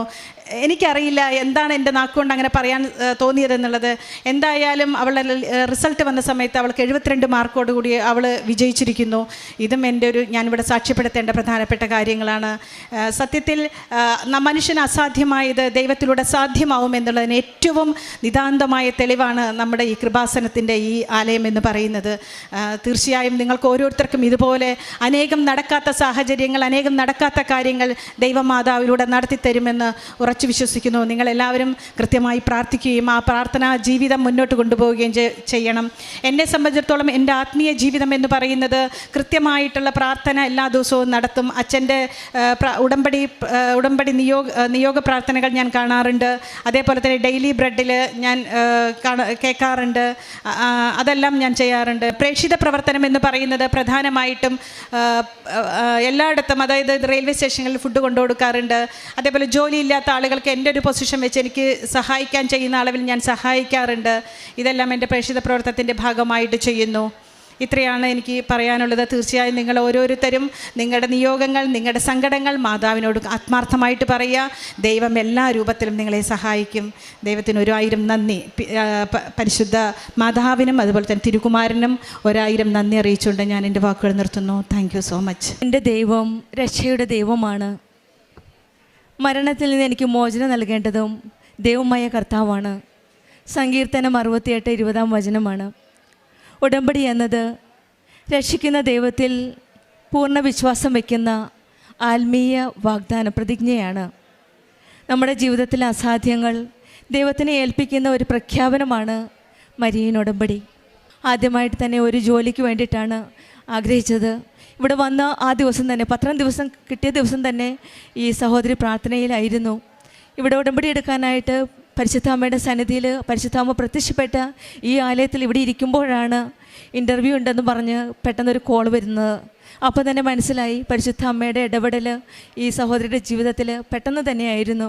പൂർണ്ണമായിട്ട് വിശ്വാസത്തോടെ വന്നപ്പോൾ ദൈവം തന്നെ രക്ഷകനാണ് എന്നുള്ളൊരു വലിയൊരു ബോധ്യമാണ്. പരിശുദ്ധ അമ്മയുടെ സാന്നിധ്യം ഉണ്ട് എന്ന് മനസ്സിലാക്കി ഒരു ഇൻ്റർവ്യൂയുടെ കോൾ വരികയും ഇവിടെ വെച്ച് തന്നെ ഈ ആലയത്തിൽ ഇരിക്കുമ്പോൾ പരിശുദ്ധ അമ്മയുടെ സന്നിധിയിൽ പ്രാർത്ഥിച്ചുകൊണ്ടിരിക്കുമ്പോൾ തന്നെ ആ ഇൻ്റർവ്യൂ വരികയും ചെയ്തപ്പോഴാണ് ഈ മകൾക്ക് പൂർണ്ണ വിശ്വാസമുണ്ടായിരുന്നു. അമ്മ തന്നെ ഈ കാര്യത്തിൽ ഇടപെടും, എനിക്കൊരു നല്ല ജോലി ലഭിക്കുമെന്നുള്ളൊരു വിശ്വാസം. അങ്ങനെയാണ് ഈ സഹോദരി ഡേറ്റ് ഇട്ട് പ്രാർത്ഥിച്ചത് ഓഗസ്റ്റ് 10. ഓഗസ്റ്റ് 9 തന്നെ ഇൻ്റർവ്യൂവിന് സെലക്റ്റായി. പിന്നെ പെട്ടെന്ന് തന്നെ ജോലിയും ഒരു നല്ലൊരു കേരള സ്റ്റേറ്റ് ഗവൺമെൻറ്റിൻ്റെ സ്റ്റേറ്റ് ലെവൽ ടെക്നിക്കൽ എക്സ്പേർട്ടായിട്ടാണ് നല്ലൊരു ജോലി നൽകി പരിശുദ്ധ അമ്മ ഈ സഹോദരി അനുഗ്രഹിക്കുകയാണ് ചെയ്തത്. അങ്ങനെ ഓഫർ ലെറ്റർ കിട്ടാൻ പോലും കൂടെ ഓഗസ്റ്റ് 15 ഈ സഹോദരി ഇട്ടിരുന്നത്. അതും 12 തന്നെ ഓഫർ ലെറ്റർ കിട്ടി. ഇതെല്ലാം പരിശുദ്ധ അമ്മയുടെ ഒരു വലിയ ഇടപെടലാണ്. കാരണം നമ്മൾ പൂർണ്ണമായിട്ട് വിശ്വസിക്കുമ്പോൾ, ഡേറ്റ് ഇട്ട് പ്രാർത്ഥിക്കുമ്പോൾ പരിശുദ്ധ അമ്മ ജീവനോടെ പ്രത്യക്ഷപ്പെട്ടപ്പോൾ സമയഘടികാരം നെഞ്ചിൽ ചാർത്തി ആ സമയത്തിൻ്റെ മേൽ സ്വാധീനമുള്ള അധികാരമുള്ള ഒരമ്മയോടാണ് നമ്മളെല്ലാ കാര്യവും ഡേറ്റ് ഇട്ട് പ്രാർത്ഥിക്കുന്നത് എന്നുള്ള പൂർണ്ണ വിശ്വാസത്തോടെയാണ് ഈ മകൾ പ്രാർത്ഥിച്ചത്. അതിൻ്റെ ഫലമായിട്ട് സമയത്തിൻ്റെ ആ ഡേറ്റിന് തൊട്ട് മുമ്പ് തന്നെ ഓഗസ്റ്റ് 10 ഓഗസ്റ്റ് 9 കിട്ടി. അങ്ങനെ എല്ലാ കാര്യവും ആ ഡേറ്റ് ഇട്ട പ്രകാരം തന്നെയാണ് ഈശോയും അമ്മയും കഴിഞ്ഞു നൽകിയ ഈ അനുഗ്രഹങ്ങൾക്ക് നന്ദി പറഞ്ഞുകൊണ്ട് പ്രത്യക്ഷീകരണത്തിൻ്റെ സാക്ഷിയായിട്ട് അമ്മയുടെ സന്നിധിയിൽ വന്നത്. വീട്ടിലുണ്ടായിരുന്ന ഇഴജന്തുക്കളുടെ കാര്യങ്ങളും അതുപോലെ തന്നെ പാമ്പിൻ്റെ കാര്യവും പിന്നെ ഒരു നായയുടെ കാര്യവും പറഞ്ഞത്. പാമ്പിൻ്റെ അത് കാണുവാനായിട്ട് പരിശുദ്ധ അമ്മ ഉപ്പിട്ട് പ്രാർത്ഥിച്ച് വിശ്വാസപ്രമാണം ചൊല്ലിയതിൻ്റെ ഫലമായിട്ടാണ് ആ പാമ്പ് അവിടുന്ന് വീട്ടിൽ നിന്ന് ഡിസപ്പിയർ ആവുകയും ചെയ്തത്. അതുപോലെ തന്നെയാണ് ഒരു ആക്സിഡൻ്റ് ഉണ്ടായപ്പോൾ ഒരു നായ, നമുക്കറിയാം ബൈക്കിലൊന്ന് തൊട്ടാൽ മതി പെട്ടെന്ന് വീഴുന്നതാണ്. പക്ഷെങ്കിൽ ഒരു നായ വന്ന് ഇടിച്ചിട്ടും ആ ബൈക്ക് അവിടെ പോയി ചേർത്ത് നിർത്തിയെന്നുള്ളതാണ്. അത് അമ്മയുടെ ഒരു വലിയ സാന്നിധ്യമാണ് അവിടെ കാണിക്കുന്നത്. അമ്മയുടെ ഒരു സംരക്ഷണമാണ് ഈ മകളുടെ ജീവിതത്തിൽ. മക്കളുടെ ഈശോയും അമ്മയും കൂടെ ഉള്ളപ്പോൾ ആ മക്കളുടെ ജീവിതത്തിൽ എപ്പോഴും ഒരു വലിയൊരു സംരക്ഷണമാണ് നമുക്ക് കേൾക്കുവാനും കാണുവാനും സാധിക്കുന്നത്. അതും അമ്മയ്ക്ക് ഒരു നന്ദി പറഞ്ഞുകൊണ്ടാണ് ഈ മകൾ ഇവിടെ നിൽക്കുന്നത്. പിന്നെ ഉണ്ടായിരുന്ന ഒരു സ്ഥലത്തിന് 1.5 വർഷത്തോളം സ്ഥലം വിൽക്കുവാനായിട്ട് ശ്രമിച്ചു. പക്ഷെങ്കിൽ നടന്നില്ല. ഉടമ്പടി എടുത്ത് നിയോഗം വെച്ചതിൻ്റെ ഫലമായിട്ട് 1.5 വർഷം സാധിക്കാത്ത കാര്യങ്ങൾ, അസാധ്യമായ കാര്യങ്ങൾ സാധിച്ചു കൊടുക്കുന്ന ദൈവം അതും അവർക്ക് നടത്തി കൊടുത്തു. അതും അവിടെ സമയച്ചുരുക്കത്തിൻ്റെ അമ്മയാണ്. അതും എല്ലാ കാര്യത്തിലും ഇവരുടെ കൂടെ നിന്ന്, ഈ മക്കളുടെ കൂടെ നിന്ന് അമ്മ കൂടെയുണ്ട് എന്നുള്ളൊരു സാന്നിധ്യം മനസ്സിലാക്കുകയും ഡേറ്റ് ഇട്ട് പ്രാർത്ഥിച്ചപ്പോൾ അമ്മയെല്ലാം നടത്തി കൊടുക്കുകയും വിശ്വാസത്തോടെ പൂർണ്ണ വിശ്വാസത്തോടെ പ്രാർത്ഥിച്ചപ്പോൾ അമ്മയുടെ സാന്നിധ്യവും എല്ലാ കാര്യത്തിലും അമ്മയുടെ ഇടപെടൽ കാണുവാൻ സാധിച്ചു എന്നാണ് ഡേറ്റ് ഇട്ട് പ്രാർത്ഥിച്ചതിൻ്റെ ഫലമാണ് ഹൈമവതിയുടെ മിക്ക എല്ലാ സാക്ഷ്യങ്ങളിലും എല്ലാ കാര്യങ്ങളിലും നാം കാണുവാൻ സാധിക്കുന്നത്. നമ്മുടെ ജീവിതത്തിലും ഉടമ്പടി രക്ഷയുടെ ഒരു സന്ദേശമാണ്. രക്ഷ നമുക്ക് ജീവിതത്തിലേക്കുള്ള ഏത് കാര്യത്തിനായാലും ഉടമ്പടി ഒരു വലിയൊരു പദ്ധതിയാണ്. എന്ത് കാര്യത്തിനായാലും പരിശുദ്ധ അമ്മയോട് ചോദിച്ചാൽ അമ്മ ഇടപെട്ട് ആ കാര്യം നടത്തി തരുമെന്നുള്ള ഒരു വലിയ ഒരു വഴിയാണ് ഉടമ്പടി എന്നത്. നമ്മുടെ ജീവിതത്തിലും നമുക്കും പൂർണ്ണ വിശ്വാസത്തോടെ രക്ഷയുടെ ദൈവത്തിലേക്ക് പരിശുദ്ധമ്മയുടെ കരങ്ങൾ പിടിച്ചുകൊണ്ട് നമ്മുടെ